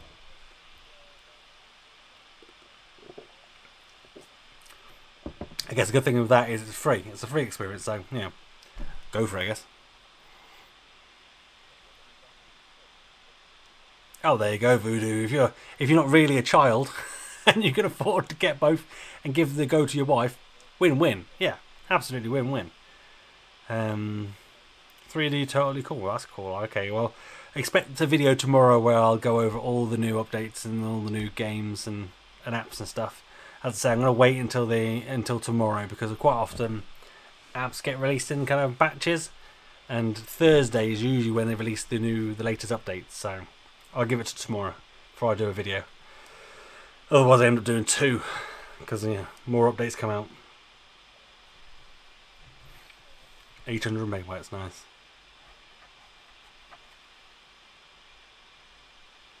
Thanks, Cape Codder. I think I'm probably going to end the stream there as well anyway. So as I say, if anybody hasn't already followed me on YouTube, please do so. Become one of the Remarkables. Join the Remarkables. Hit that subscribe button and the notification bell so you know when I next upload a video. I'm on Discord, so discord.remarkus.com. I'm on Patreon, patreon.com/Remarkus. I'm on Twitter @Remarkus. I'm on Facebook, Remarkus VR. I'm everywhere. If you search for Remarkus and it's not an American football player, a big black guy, it's not me. Trust me, it's not me.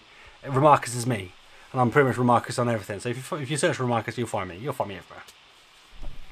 But yeah, so if you like Oculus Go, you like Quest, you like anything like that, you like VR, sort of more accessible stuff, tutorials and sort of hints and tips on getting the best out of your system or whatever, subscribe. And I like interacting with you guys, so sort of, you know, stay in touch, get involved, join the Discord. Is a great place to kind of keep in touch with me. And you know, that's me done. And I'm gonna say I'm out. I'm gonna give you a virtual high five. Where's my mouse? My mouse? No, my mouse is over there. And that's me done. I'm out. Have a virtual high five, and then I'm gonna awkwardly turn this off. So catch you later. What am I doing? Broadcast.